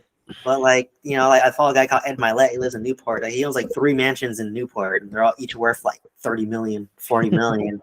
And I'm like, dude, it's just you, and you're traveling all the time. Like, what's the point? Like, I'd rather I don't. It's fine to have a nice mansion, but like if you're living in it, but like now you're stressed because now you have to hire a cleaner, right? And it's a big place to clean, and like 4 people living in a 9-bedroom, 20 bath house, right? For some reason they have like 20 bathrooms. It's like just 20 bathrooms you have to pay someone to clean, and all that stuff. So I don't know. Sometimes when you overcomplicate life, it's like not even worth it to me. I'm like, I'd rather just have like a nice house that just like takes care of whatever I need, right? Like, I guess my question about the triple net and stuff is I don't know if it's a good idea to switch over to that because tenant would pay everything, right? Tax, insurance, all that, maintenance. But because the cost of insurance is going up everywhere, it feels like I feel like our insurance might go from like 3,800 to like 8,000-9,000 next year. So because like when I sent out my mailers, I got a lot of retail strips reaching out to me because like the tax classifies properties incorrectly. Okay. Sometimes when I mail out, because I mail commercial as well, because some apartments are listed as commercial. Got it. I do get a lot of retail strip centers, and just the risk basically for retail strip centers, you're buying the leases. You're not buying the actual property. The property itself is worthless about the leases. Got it. Okay. So Right. it depends on the terms of the lease, how many years left, all that. Correct. So if you're buying like, let's just say you own a industrial warehouse that Amazon has like a 30-year lease on, that's worth a lot. Sure. Right. But then if Amazon decides to leave, it's now worth nothing. And it's just like buying like bonds almost, right? Like you're just getting the tax benefits. And most of those like triple net buildings, they cash flow at most like maybe 3-4% cash on cash return. Yeah. You're more of just like preserving your wealth. So most people who do like triple net, I interviewed a guy, you might have seen the episode, but he sells triple net property. He said that, yeah, your typical triple net buyer, they made their money in apartments, they made their money in mobile home parks, and they're older. Now they're just looking to kind of sell those and trade to something that's more passive. Mhm. And more to like preserve their wealth and like have the tax benefits of that. But like I was looking at like Dollar Generals, right? Investing in triple net Dollar Generals in the Southeast. I heard they were really bad. Yeah, I mean, like, well, think about it. Like, you can buy it for like, why it was attractive is you can buy it for like $1 million. Yep. But then the problem is it's just literally 4 sheets of metal. Yeah. Like, why isn't it easier just to build a brand new building versus like lease it out? So that's the downside, right? So to me, it's just like too much risk. Like, I just think that like, they say that the 4 recession resistant assets are, apartments are obviously, apartments, mobile home park, self storage, and industrial. But to me, out of all those, the most essential one is probably going to be apartments and mobile home parks. But mobile home parks are way too much more work and more money. So I'm like, well, just cut that out. Just do apartments, right? So yeah, I think to me, just like residential real estate is a way to go. Like, people always need a roof over their head. They always need a place to live. I just feel like it's not in California, but but your city, the states that you invest in, are they affected by weather? Like, I looked up a lot of homes on Redfin. I can't remember what states they were in, but at the bottom it's like you have a 77% chance of flooding in the next 10 years. I'm like, I saw a lot of that. It's Yeah, I kind of don't scary, buy. the way the world's going, right? With the way I don't buy in flood zones. Okay. But like, Irvine Great Park. Yeah. That area is a flood zone. That's why the houses are a little bit cheaper there. Oh, is it? Those new builds there. But to me, I'm just like, yeah, in Oklahoma, the risk you have is like hail. So basically, if I have a hailstorm, it destroys my roof, then insurance is not going to cover much of it. I probably have to cover it out of pocket myself. Which property is that? My Oklahoma's. Oklahoma's. Okay, Basically, wow. they required me to get about, I think, close to $3 million in replacement cost value for my 26 unit. Jeez. And they required a 3% wind and hail deductible. So I have to basically come out of pocket for $90K before they replace anything. It's 3% of the total, or just the damage? The replacement cost. So I mean, what if it's like a $30,000? So if it's a $30,000 job, I have to come out of pocket. Just the 3% of that, though, right? No. Like 3% of the actual value that they. Oh, I didn't know that. That's crazy. Yeah. So that's why. Yeah. I know. I learned a lot about insurance because I created a couple of models about it, but I talked to my brokers a lot. So basically, if I have a $3 million, if my asset's worth $3 million or replacement cost is $3 million, 3% is $90K. So basically, if a huge hailstorm hit my property and destroyed a bunch of stuff, I have to front $90K myself. Anything beyond that, they will cover it. But let's just say you have a hailstorm, it destroys my roof. The roof cost $30K to replace it. I just replaced my roof. I'm like, well, shit. Oh, I just replaced the roof. Like, right? So they know, like, the insurance companies know, like, so like Texas and Oklahoma, the bad thing is a hail, right? Like, knock out your roof. And then Texas is property tax, right? And then depending on which part of Texas, like Houston, like there's floods and hurricanes, right? Right. So that's why, like, I kind of like Oklahoma. It's like, yeah, I mean, I think Alabama has a little bit of hurricanes, like, as well. Not as much up north in tornadoes, but yeah, it's just kind of that's kind of the weather. So I kind of prefer Sunbelt areas. I don't want to deal with snow. But typically in the Sunbelt, you're going to have the hurricanes and tornadoes. So that's what kind of pushed me away from Florida a little bit. Oh yeah. Alabama, I think I would buy some more new builds, to be honest. If I'm at the phase where I just kind of want to like relax a little bit, but still buy real estate, I'd probably buy new builds in Alabama. Why just new builds? You want do like another 26 over there or something? I could, but by me getting a 26 unit, I had to actively send out letters and talk to owners, right? So it's a little bit more active of a process. But I probably would do both. I don't know. I'm just saying, if I want something completely passive, or I don't do anything, then I would buy new builds in Alabama. I mean, you're okay with the returns of that then? Yeah, I'm okay. Well, I mean, it makes sense. Scale as quickly. What was it? You can't scale as quickly? Yeah, I mean, like I said, it depends what you're optimizing for, right? Like, yeah, I know if I'm putting in less time and sweat equity into it, then of course my return is going to be less. Versus my apartments, I put a shit ton of sweat equity into this, so of course my return should be good. Right, my mobile home park, I put a bunch of sweat equity in here, and I'm losing money. So, but learning. So, like, to me, I'm like, if I pretty much know I'm guaranteed a win without much effort, that's basically like a new build in Alabama, right? All right. There's not much effort. I don't have to worry about it. It's good for like 20 years, at least. Probably even longer, to be honest, 20, 30 years. And like I said, it's shittier returns, but it's less work, right?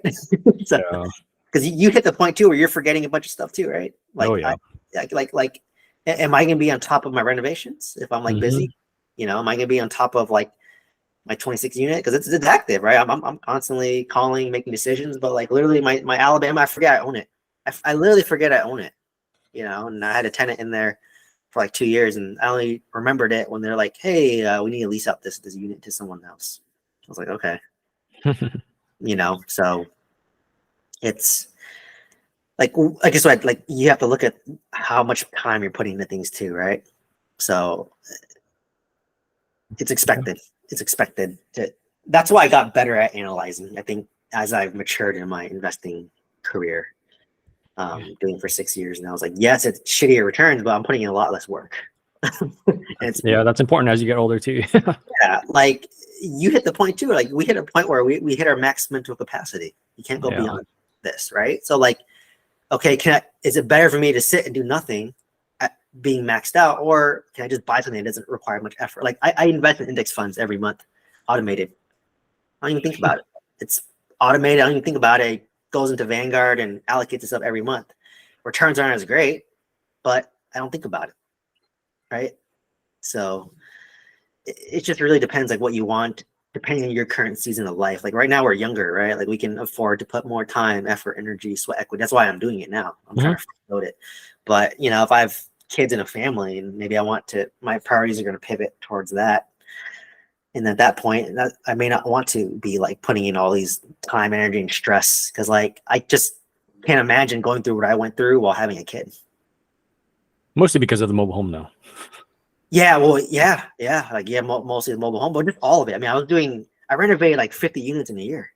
But how stressful? How would you rate it? 1 through 10. How stressful was it? Honestly, I just would say it's only between March and July. It was really stressful because I had like $1 million that I cashed out refinance. So when you have a lot of money sitting in your bank, you're good, right? Yeah. And when you start kind of hitting towards the end, and I had to dip into my lines of credits, that's when I started getting stressed out. Okay. Because But I mean, dealing with the contractors, dealing with property management, telling them what to do, stuff like that wasn't so stressful. That wasn't stressful, but then like to me, I never experienced financial stress in my entire life. Right? Like growing up, I wasn't financially stressed. When I was a pharmacist, even though I had $250K student debt, just like dental school debt, right? Like I was making good money. I was living at home for free. I wasn't stressed. I paid off my student loans, right? And even when I bought my single family homes, I wasn't stressed. The time I was stressed was when like I was dipping into my lines of credits because, you know, like I literally blew through my reserves that I set aside. I literally and dipping into my lines of credits, and like I said, even like when I'm selling my mobile home park, I like, you know, fortunately, because I cashed out refinance my 20 unit on a little bit. I put out not as much. I put in 200 into the deal. I put out 80. I thought I was gonna put all of my money, to be honest, but interest rates went up, cap rates went up, so I got screwed. Went up by 2 points, so you know, killed my ARV, right? And then at that point, that 80K is basically used to feed the rest of my renovations and my mobile home park, which is bleeding like 10K a month right now. So for me, like I just want the seller to be serious. Like I don't mind you closing. I just want to know an end date, right? And I think what made me stressed was my money was dwindling, and also I didn't know the end date of my mobile home park. You know, I've been talking about for like literally all this year, and it just feels like it's a never-ending like nightmare. If that makes sense. So I'd say my most stress was like March to June of this year. But when I started we're about the same. Yeah. This whole but then my routine helped get me up, and like I was like really, man, it was bad. Like I had like low energy. I was just like I felt like a zombie. Same here. Every day was like a zombie. Like, what day is it today? Yeah. Like you just get beaten up every day, like never ends. Like the world's against you. Oh yeah. You know, I'm a victim. Everyone's dumb, which is true. Everyone's stupid. Everyone's incompetent. Which is true, though. It is true. Yeah. No, I completely agree. But I'm just saying, like, when you're in a better mindset, you're more resilient to stupidity. You're more resilient to issues, right? Like I've always had the big belief of like, hey, I'm gonna deal with all these issues anyways. I might as well do it with a good mindset, not being stressed. That was always my motto. But this was the first time that I was like tested and like stressed, right? But taking this forward for the rest of my life, like, yeah, nothing's gonna be as shitty as this. I'm never gonna be renovating 2 apartments in a mobile home park simultaneously ever again while working full time, right? Like, I learned my lesson. Like, if I'm gonna do this moving forward, I'm just gonna do one at a time. Okay, yeah. So all my apartments are done. They're almost done. I mean, they're essentially done. Like, literally just one more unit. Yeah. Probably gonna finish here. I want to be surprised like in the next 2-3 weeks. At that point, they're just maintaining, right? My mobile home park, fingers crossed. I'm supposed to close tomorrow, but I'm waiting for people to send paperwork. Oh, tomorrow already. Good. Okay. Yeah.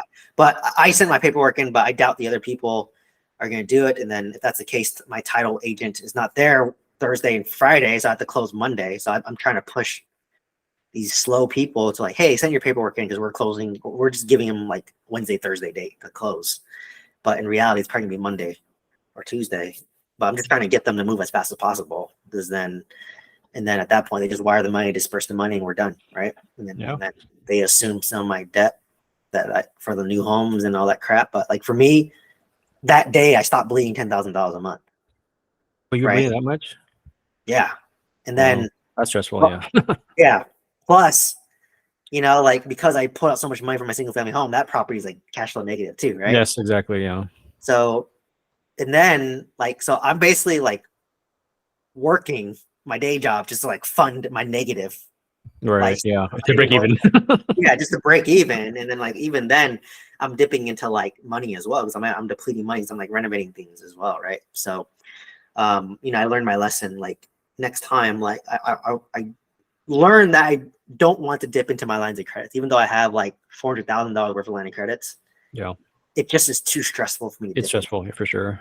So like for me, like even though most people are like, oh, it's an emergency fund, like to me, it is not. It's too stressful. Like I legitimately want like just $200K in my bank just sitting there. And that's my emergency fund. And then the line of credit is like the last ditch option, right? Or for like renovation costs for burrs, like temporary stuff, So I learned that. And then I just learned that like just do one at a time, because you can go over budget. And if you go over budget 1, you can take the hit. But if you go over budget 3, then like that's when you do that. So like my property manager was like, yeah, he just kind of like basically he says whatever he thinks I want to hear, but it's all bullshit. And then But you like this property manager though, right? No, my mobile home park one. Oh, mobile home one. Oh, sorry. Okay. Yeah. He basically will say whatever you want to hear, but he doesn't execute it at all. Oh, like I'll just say stuff like, hey, like I don't mind lowering the price by 50,000, but I want to close faster. He's like, yeah, we'll close faster. That was like a month ago. Jeez. Right. So I'm just like, all right, well, you just heard the yes, but you didn't hear my condition of that yes. Right. That's why I'm like, dude, I think brokers and like middlemen are freaking useless as hell. Mm-hmm. Like literally, you are just making it more challenging and not helping the process. I'd rather just communicate directly with the seller or buyer. Yeah. And then just you stay out of the way. Like they're like, oh yeah, we'll help you do this. I'm like, dude, I'm telling you guys what to do. You guys are fucking it up. I'm like fixing your mistakes. Wasn't that kind of daunting in itself though? Like just you and the seller going into escrow together and coming up with terms together, or title helps you with? The problem is they have to help the seller because they're basically going to still manage the property for the new buyer. Okay. Right. Like, so basically this guy manages 70 mobile home parks. I don't know how they do it because they're so shit at what they do. But they manage 70 mobile home parks, and then he basically got a buyer, or this guy owns like 2 or 3 mobile home parks with him as well. So basically, he came in and I gave him a really good deal, right? Pretty much. He's assuming my seller carry seconds 6% interest only, which is a steal. And then that's why I told him, like, dude, are you representing him or me? Like, it seems like you're giving me the short end of the stick. Like, all right, whatever. Like I said, I did took this one as a loss. I thought I was gonna lose $200,000 on this deal, to be honest. So the fact that I'm losing around 50, it's like, okay, I'll take it. And then I basically learned that, yeah, don't ever deviate from what you're successful at. So good, yeah. You pay that forward, and I learned it at 33, and now I can carry that forward for the rest of my life. So, but yeah, he's like terrible, and then like whatever he says like has no meaning whatsoever. So like I work with his daughter, who's my property manager, and like, she's a little bit nicer, like helps, but a little bit unorganized as well. But it just kind of feels like I told him like, dude, I feel like I'm working for you guys. Like it's like Wow. you guys are just so bad at what you do that I'd rather just do it to expect the process. Because if I rely on you to do it, it's gonna drag on forever. Right. So literally, I've been like doing everything. I've been doing the paralegal work. I've been doing the property manager work. I've been telling them what the hell to do. Like, Wow. it's just like I'm literally the one. I'm literally coordinating a deal where I'm losing $50,000 on it, right? and when I sell, that's why I tell them, I'm like, why do I want to do business with you? Like I was literally doing everything just to lose $50,000, and I followed everything that you guys told me, and you guys couldn't manage my park well, Damn. right? So like literally, like, all right, like, you said you value your reputation. Well, shit. Basically, I'm not gonna recommend them to anybody, and I'm saying it on YouTube too. One day I'll be big. So right now I'm nobody, but one day I'll be big. It's just like, you're biting yourself in the ass right there, but it's okay. That's how you do business. Your reputation follows you. Because basically all you have is your word, right? Like for me, I'm very like, if I say something, I'll do it. I keep my word. Yeah. Yeah. I try to be the same. Yeah. And I expect the same. Or if I can't keep my word, I'll at least give you why or what I'm going to do to mitigate it or make up for it. Right. Right. But then no one's like that. So it's just kind of like, okay, well, I'm basically realizing that I'm like a super outlier, like the 1%, and no one's going to be like me. So you just kind of have to accept it, right? Like Warren Buffett says, make your business idiot proof, because one day an idiot's going to be running your business. It's true, right? Yep.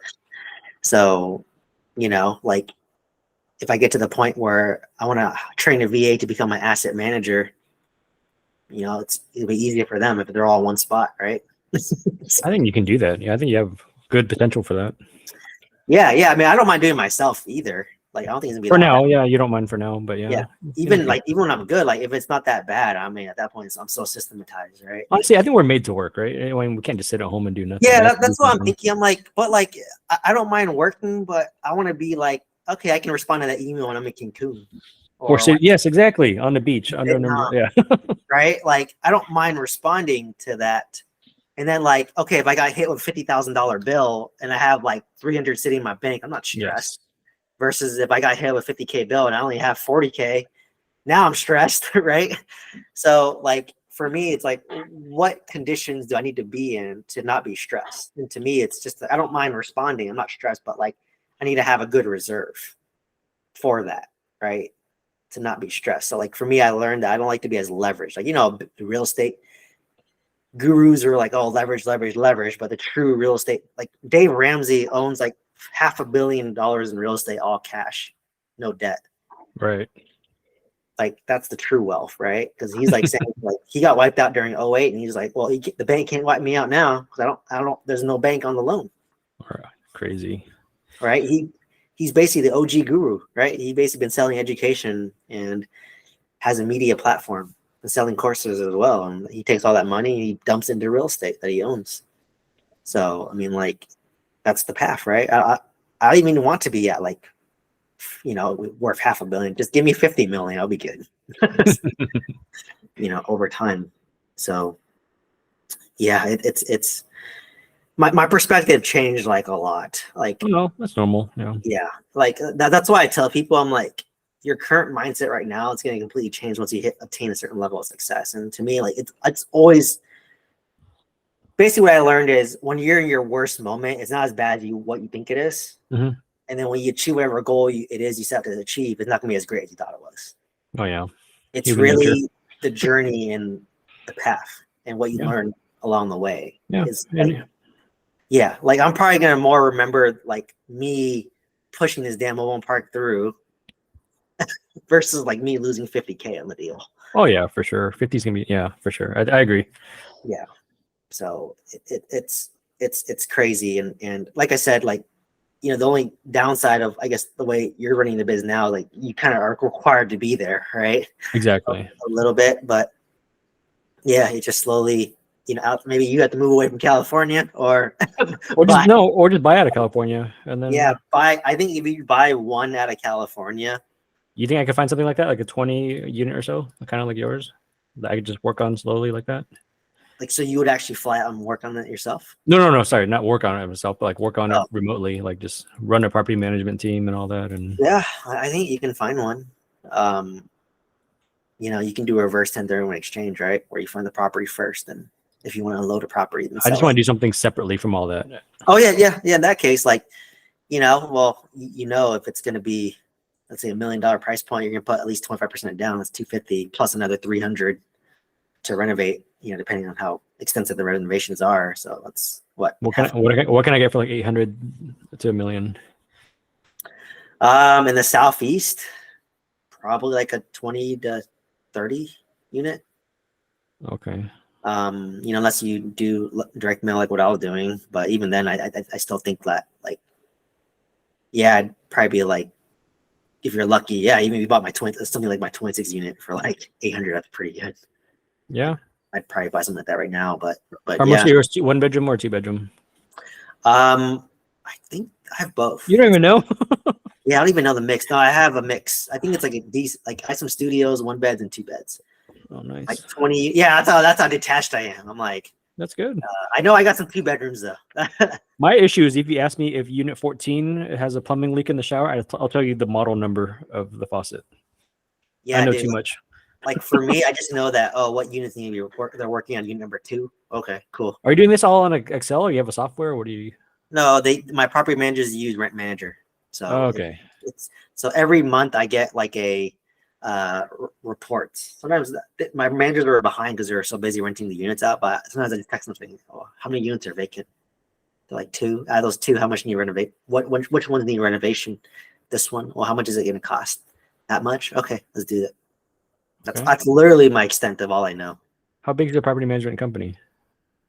I think they have like, maybe they're managing like 200, 300. They're smaller, but they focus more on like renovations of the properties. No, that's good. Yeah, but they do pretty good work. Have you've flown there and you've seen their work, or? I haven't seen their work. I've seen pictures. Okay. Like I said, even if I go there, I can't validate. I see pictures of it.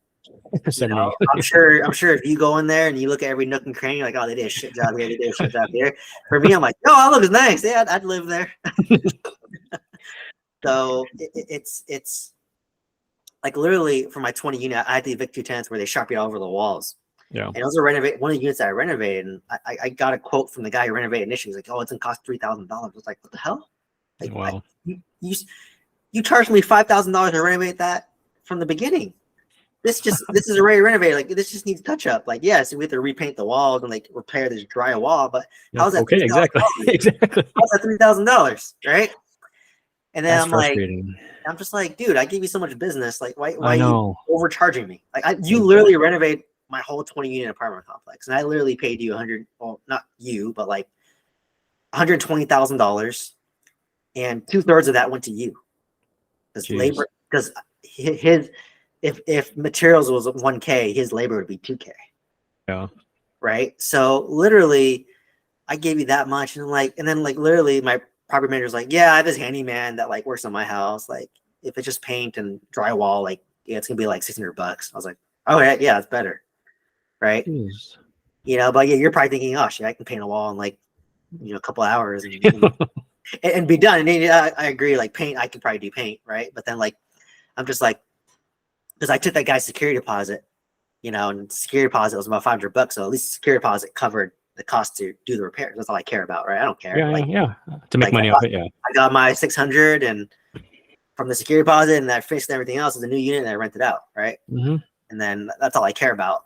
But I'm like, I don't want to come out of pocket to like renovate this unit, and I'm not even gonna get that much more rent, like because I had a burned out unit that cost me $40,000 to replace everything, like brand new, and that's in Oklahoma, right? 40,000 brand new. And I only got like $500 in rent. I was like, at that point, I was like, dude, I don't need to renovate that heavily then.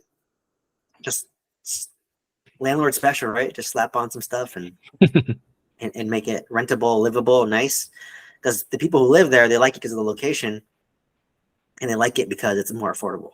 What's the location? Just like near highways or jobs or what? Near downtown in Enid. Okay. So it's nearby a stadium. they actually have a little stadium there, like event center. So yeah, why I liked Enid because when I was there visiting, they were building a Buffalo Wild Wings. I never heard of it. How do you spell it? ENID. I've never heard of it.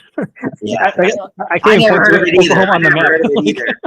I never heard of it either until I bought a I property feel there. so sheltered now. Okay. It's okay. I never heard of it either until I bought a property there. I was literally there because I was looking at I was actually looking at a medical office building across the street from a hospital. Okay. And because I'm in healthcare, right? So I was like, Yeah. yeah, they're renting there. There was a bunch of like medical clinics, like gastroenterology, pulmonology, urology, oncology. And I was like, 2.5 million. And it would have cash flowed like, 8% cash and cash. Yeah. And it was like, I think they paid everything except I think I had to pay the water. But then I think they were like prorating the leases so that like they would have to cover it, the water on the leases or something based on how much percentage of land they used. Mhm. So that's how I know that area. And then I went there because I was visiting the 50 unit. That was an Enid as well. So I just drove around the area because I was there, visiting. Mhm. And it was a nice area. I thought it was a nice little area. It's up north. It seemed like it was gentrifying. Buffalo Wild Wings was there. And usually after Buffalo Wild Wings, they'll have a Trader Joe's, Whole Foods, Chick-fil-A. And that's when it's gentrifying, right? Wow. Yeah, that would be good. I've never even seen this on the map. Like, I don't even know where Oh, this me is. too. It's next to Kansas. It borders Kansas. Jeez. Like, I didn't even know this part of the United States existed. And then in Oklahoma, they're actually building an amusement park there. It's like gonna be like a Disneyland, Okay. but RV park. So I know because of me, people are interested in investing in Oklahoma. It's I'm advertising it, but I don't know. No, yeah, you just have to find the deals though. Yeah, for sure. Again, there are deals in your backyard too, right? It's just everywhere. You just have to. There's find deals everywhere. You just have to be consistent, patient, and persistent. Like I know when I'm ready to buy, I can find a deal within 6 months. Okay. Yeah. If I'm serious, like if I have the money, I'm ready to go and I'm on it. Same tactic though, right? Same tactic. Yeah. I would just text all the people I previously reached out to first, see if I can make a deal happen there. If not, I'm gonna just start sending 300 letters a month. Yeah. Hit the whole area, and then I guarantee if I do that consistently and make offers consistently, I'll get something in 6 months. Awesome. So it's doable there. So Are you handwriting all these? no, I pay. I'm lazy. no. Man. I'm lazy. A lot of people handwrite, which is crazy. No, I pay people to handwrite it. Oh, okay. So that's Yellow's complete. They'll handwrite it for me. Got it. You don't do that ballpoint marketing type thing? No, just the ballpoint. machine. They do it for me. Oh, okay. I thought okay. Yeah, I pay them, and because I met some guy that made all his little cousins do it for money too. Yeah. So I actually offer a direct mail service for people. I do their mails for them. Yeah. I mean, obviously, if you do it yourself, it's cheaper. But the problem with some people is they just can't do it consistently. So if you pay me, it's gonna be a premium, but I guarantee it's gonna be done. Yeah. People stop after like a month, kind of thing. Yeah. They get discouraged after a month. But for me, I'm like, well, you prepaid me, so. But how do you even find a city? Just wherever you have an unfair advantage in. Oh, okay. I just hit all Oklahoma. I sent letters to all Oklahoma. Oh, that's how you did it. Okay. Yeah, I didn't pick a city. I just sent a bunch of letters, and whoever called me, right? But usually the smaller town people, you're more likely to get more hits versus Oklahoma City. Right. Yeah. Everyone's attacking the city, right? Like. Yeah. Most people want to invest in this major cities, right? Right. Most people haven't heard of the city, so yeah. Yeah. So for me, I'm like, and I'll do my look up the city metrics, and if I like it, then I invest there. How many sellers or properties did you turn down? Like, this is such a bad area, or? I don't think I turned down deals. Well, some I turned down. Like if it's just high crime, I didn't take my advice from a mobile park. But if it's too high of a crime, I don't go there. If the population is too small and it's a negative, declining growth population, I don't invest there. If it's the job market is dependent on one sector, I don't invest there. Some areas in Oklahoma, like Lawton, there's a military base there. So when it's there, it's great, right? You have a bunch of military people who are paying you rent every month and they're never there. Sure. But if the military base leaves, you're screwed. Right. So to me, I don't like that, right? I want a diversity of jobs. Right. Did you follow the trends, like the U-Haul trends and all that? No, I don't look that deep. Honestly, Okay. I Oh just, wow. Okay. yeah, man. I'm like, well, is the fact that my 2 apartments are 90% occupied? I think that Oh yeah, proof, yeah, that's proof. right? That's That was proof. basically most on what though? Population size?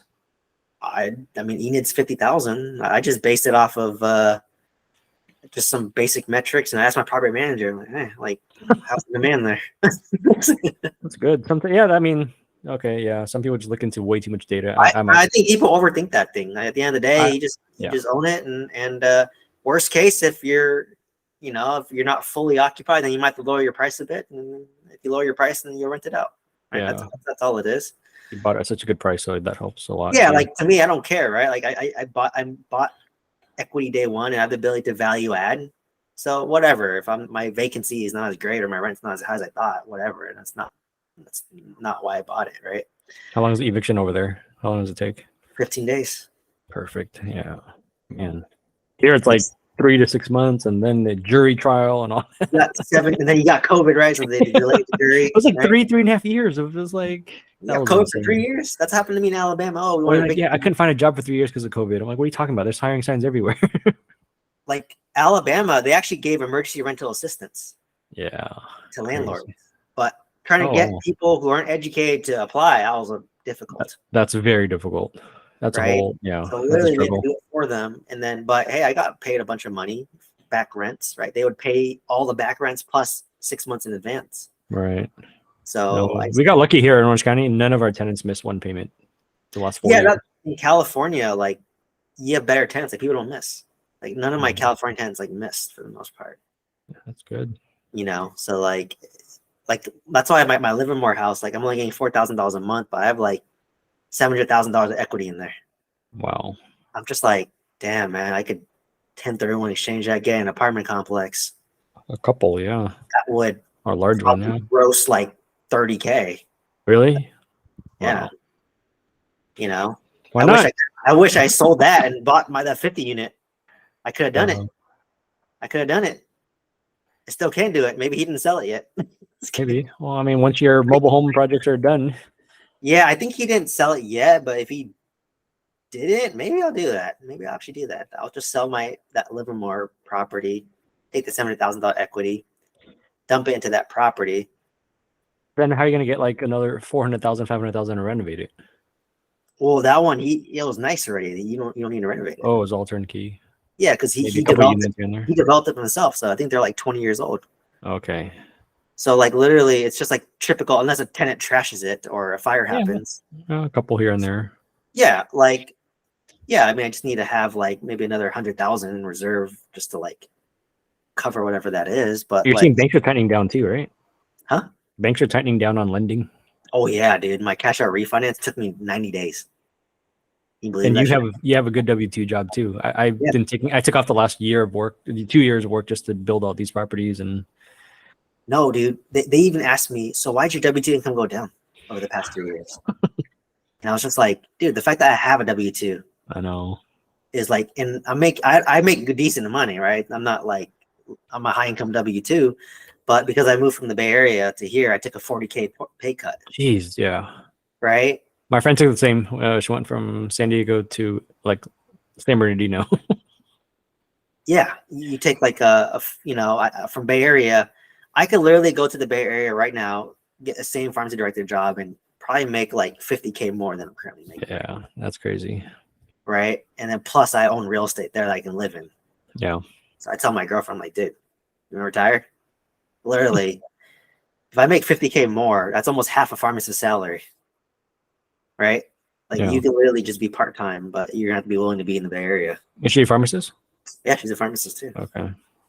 So, but she's like, no, I want to be in SoCal. I'm like, all right, well, I threw the option to you. Just don't say. Honestly, I wonder how. Yeah, she can almost, if she wanted, just quit, and she can be get the rep status and then. Or she can part-time and still be rep status. Yeah.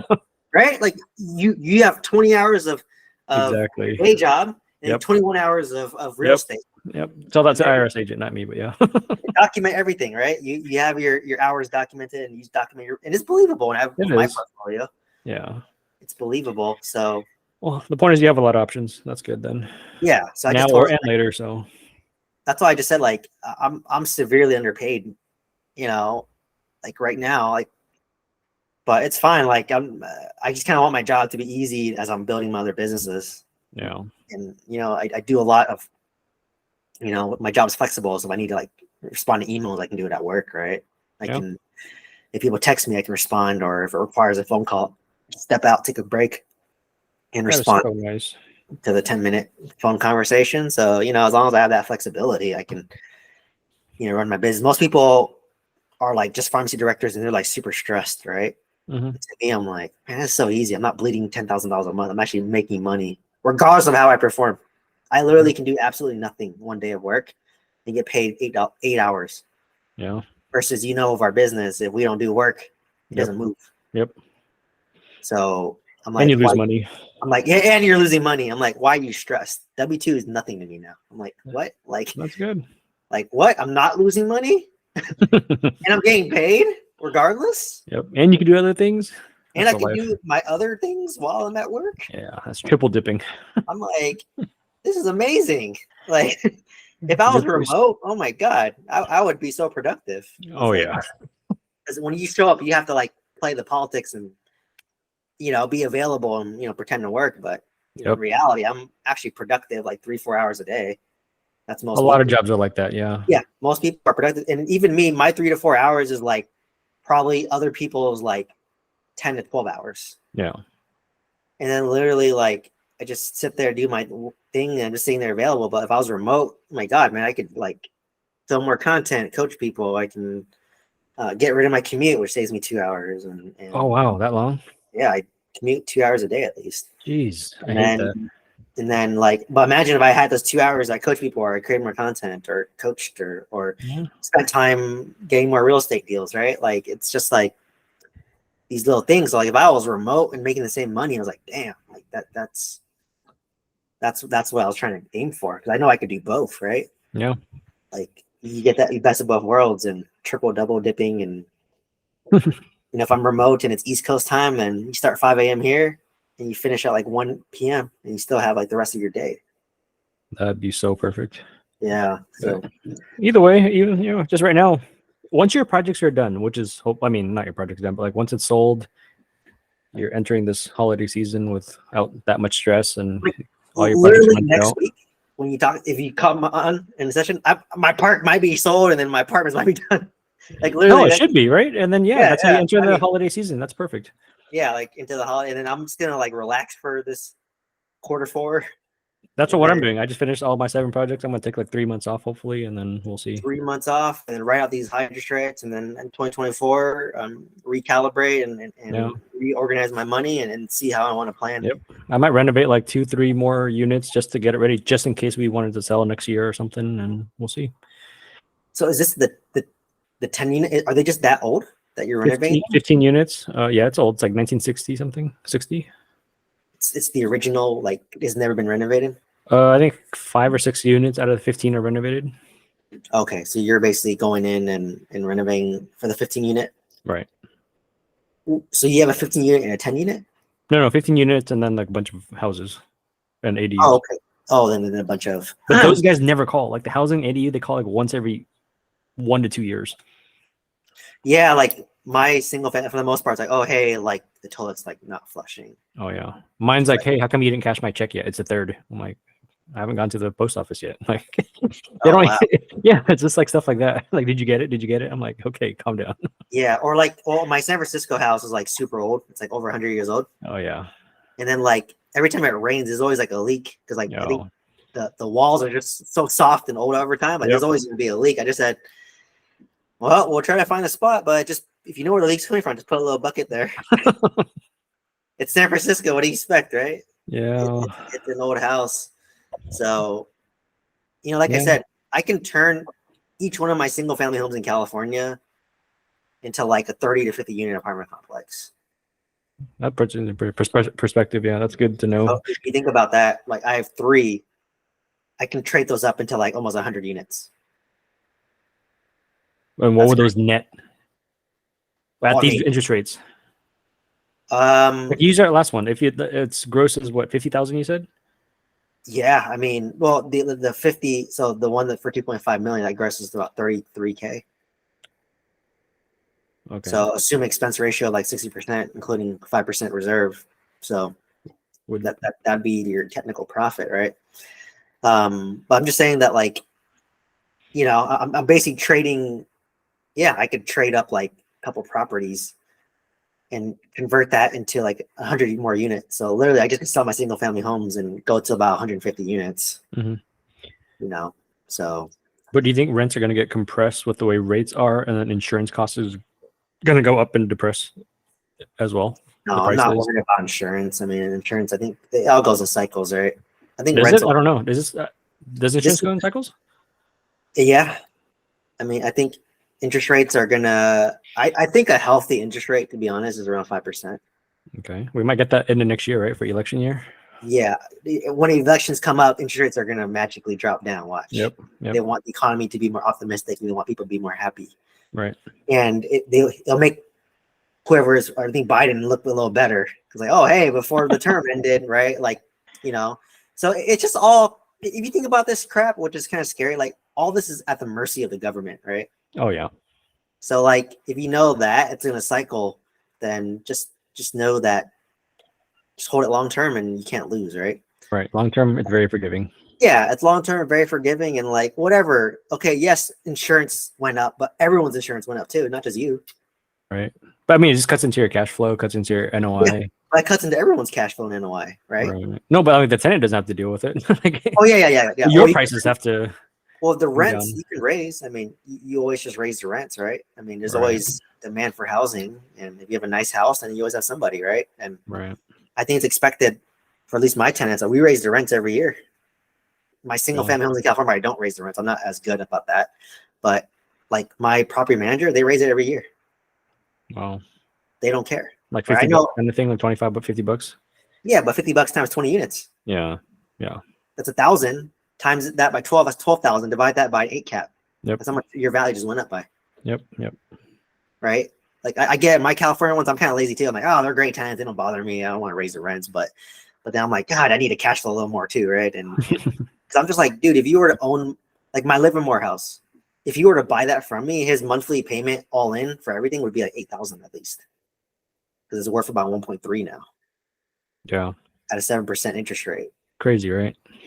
My loan's only 600,000, and I have a 3% interest rate on it. Yeah, that's hard to sell, but yeah, if you could sell it to scale, then that helps. You know what I mean? So like I can take the equity and trade up from 4,000 a month in gross income to like something like in the 30 range, right?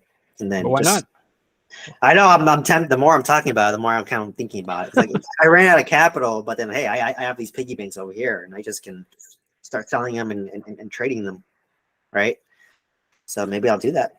Yeah, I thought about it too. Like all these houses with ADUs, I'm like, yeah, it's worth like 1.25, 1.3, but I'm like, I don't really want to sell it. It's like my first one, my second one. It's just a little harder, but yeah.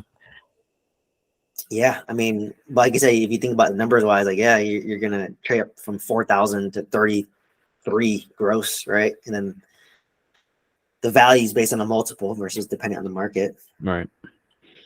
I think selling the apartment to do that would be a little too much work because it's a little too much. $4 million and it's a lot of work though. I'm gonna say like I think that 50 unit was pretty stabilized. I'm sure there's a unit here and there that needs renovation, but it's not gonna be like major. Like I'm renovating everything, right?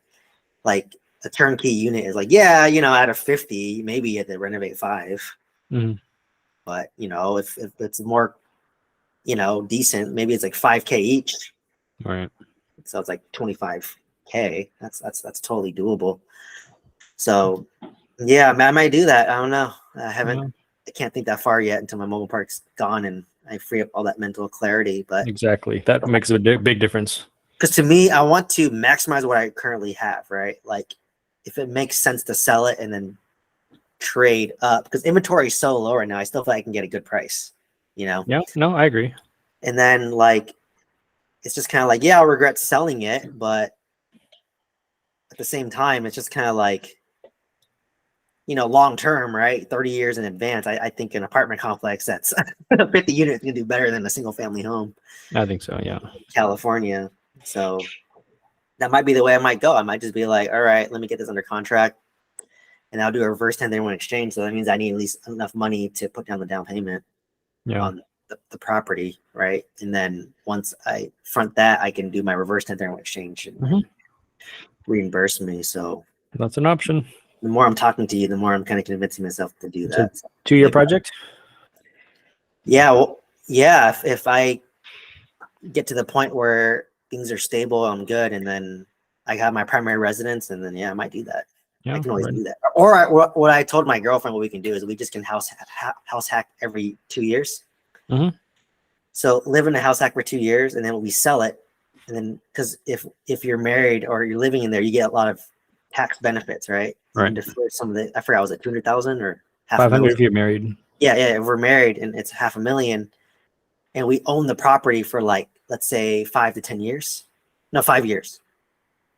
Because you have to live in within 2 in the past 5 years and you sell it. And let's say we have like $200,000, $300,000 of equity in it. We can sell that 1031 exchange it and basically buy like a small apartment complex or some Alabama new builds and just do Yeah. that like every like 2 years. We just buy a new house, move in, buy another one, rent out the old one, and then once it's been year 5, we just sell that one and 1031 exchange it into something else. Yeah. And just continue that process over and over. So that's something that we thought about too, doing. Or we can have a second house loan too, right? Like you can have your house that you live in if you don't want to move, but always buy a second house and then sell that too. So there's like So many options. yeah. So that's the beauty about real estate. And what I kind of realize, I'm like, yeah, like it's insane. Like just owning real estate and sitting and waiting. I feel like I'm at such a luxury where I'm like, the fact that I'm privileged enough to be like, yeah, I can. Like even you too. I can sell my single family home and trade each one into a 30 unit apartment complex. Yeah. Right? Like if you sold each of yours for 1.3, I'm like, yeah, you can buy a 30 unit apartment complex in the Southeast. Yeah. Like, each one of those single family homes, you can trade those up and you can go from like 10 single family homes to like 300 units. You know, so I want to run the numbers on that for fun and see what it's like. yeah, or even like half of it. Or the beauty about you owning 10 is you can just get rid of half of them. Or if I were to ask you, is there one property that you would sell right now? You're probably thinking of one. I'm What's probably one thinking of the property? apartment. Right? You're thinking about something, right? Yeah, the apartment maybe. The 15. Yeah. Yeah. So, you know, like if it makes sense, then it makes sense. It's not like you're losing the opportunity cost. You're just trading up for something that might make more sense. Yeah. Maybe. I wonder if there's like an 80 or 100 unit around there for the exchange. Yeah. I mean, well, you can buy in a better area of Tulsa. Yeah. That's the A-class market, you know? So, I mean, way less cash flow though, right? no, I mean, the rents are higher, but your cost per unit is going to be higher. Right.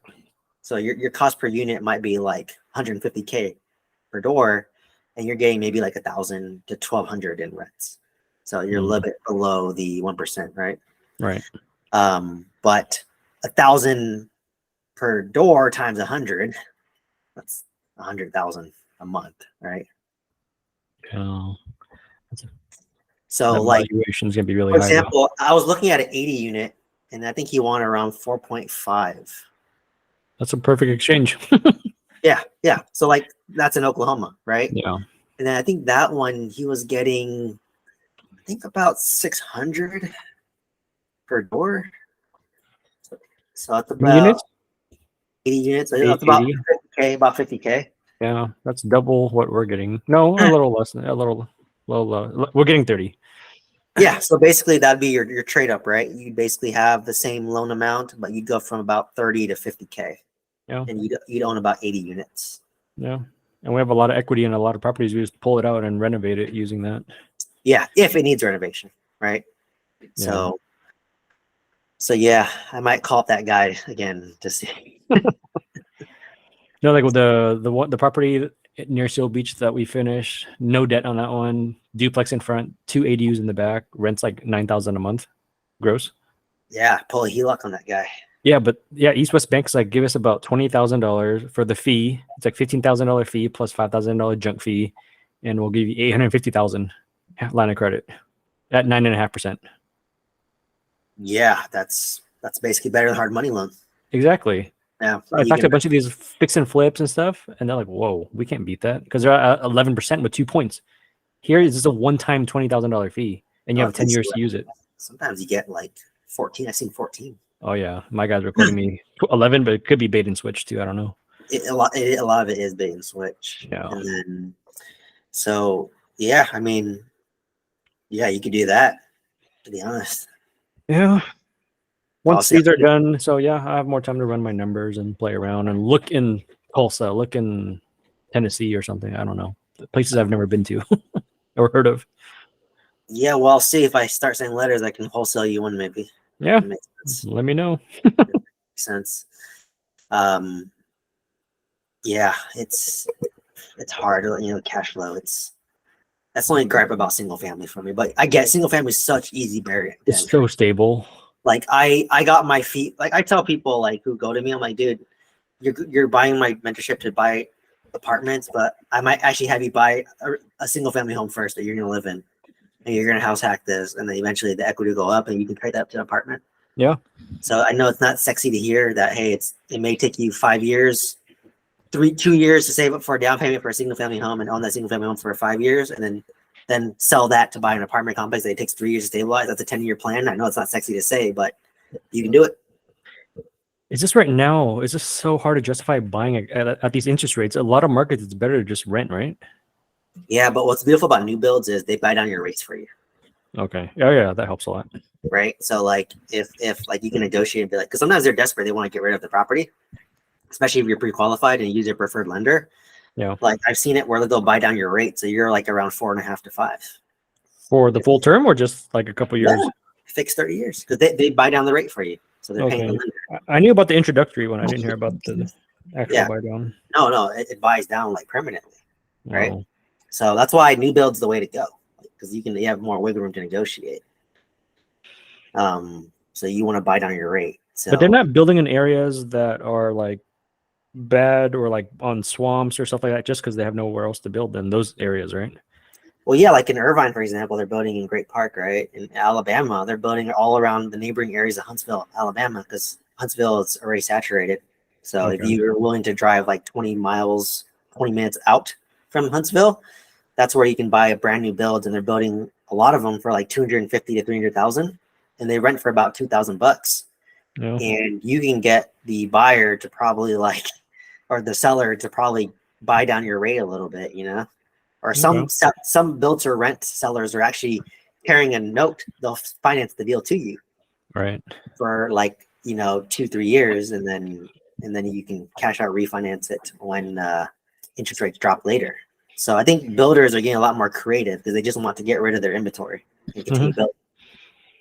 So once you understand that motive and their motivation, then it's easy to like pivot accordingly. So that's why I was kind of looking at new builds, because like there's this one guy that they're offering seller financing where it's 3% interest only for like I think the term was like 3 to 5 years. And it just buys you time until interest rates drop down, and you can refinance again later. Yeah. So there's ways to get there. You just have to be a little creative about it, but you can only do it with new builds. So that's why I like a little bit about new builds. And some lenders I know in Alabama, they do 5% down for new builds. For rental? Yeah, for rental. Wow. That sounds almost desperate. That means, yeah. Well, you're going to be cash flow negative, right? Like, yeah. At 5% down. It's just like, yeah, you wouldn't buy a house in California with the VA loan. Yeah. So like, I mean, that's the trade-off, right? Instead of putting down 25%, you're putting 5% down, and whatever 20% was left over is going to be used to feed the home. But if you're looking at it from a tax write-off depreciation perspective, it's more beneficial to own like 5 homes you buy at 5% each versus one at 25% down. Right. Right. So it, like I said, it depends what your objective is. So that guy, his objective was he has a business that makes a lot of money, so he just wants the depreciation. He doesn't Mhm. mind taking the hit. Yeah. So in that case, I would do the same. I'm like, shit, yeah, give me 5 of those. Give me 5 of those bad boys. And then depreciate it and write it off. So A lot of options. yeah. But, all right, man. I didn't Cool. realize we talked for 2.5 hours. Jeez. It, All right. it's Yeah, flew by, appreciate man. it. No, yeah, thanks for hopping on. I didn't log on initially, so I was like, oh, no one's been signing on. And I just But you- logged on for the hell of it. But if you logged on and no one logged on, don't you still have a topic, or you just go on something, or? No, like if no one shows up, then I just close the session and I'll just record my own video. Right. Yeah. Okay. Yeah. But you still have a video though. Okay. Yeah, but You still make a I video. honestly prefer to like talk to somebody versus Got it. like talk to myself. Yeah. So it's easier and it's I think more valuable when people hear questions from like yourself. I mean, you're more experienced than most of my audience, but just the perspective and seeing what it's like. So Yeah. all right, man. Cool. Yeah, Appreciate keep me posted and yeah, I may reach out if I want to build an ADU. Sure. When I relocate to Orange County. Orange County. You're in LA now? Yeah, I'm in LA. Okay. I'm probably only gonna move to Orange County if I get a remote job or I just retire myself. So Cool. all Okay. right. Yeah. Hey, I'll thanks see you for next hopping time. See ya. Thank you.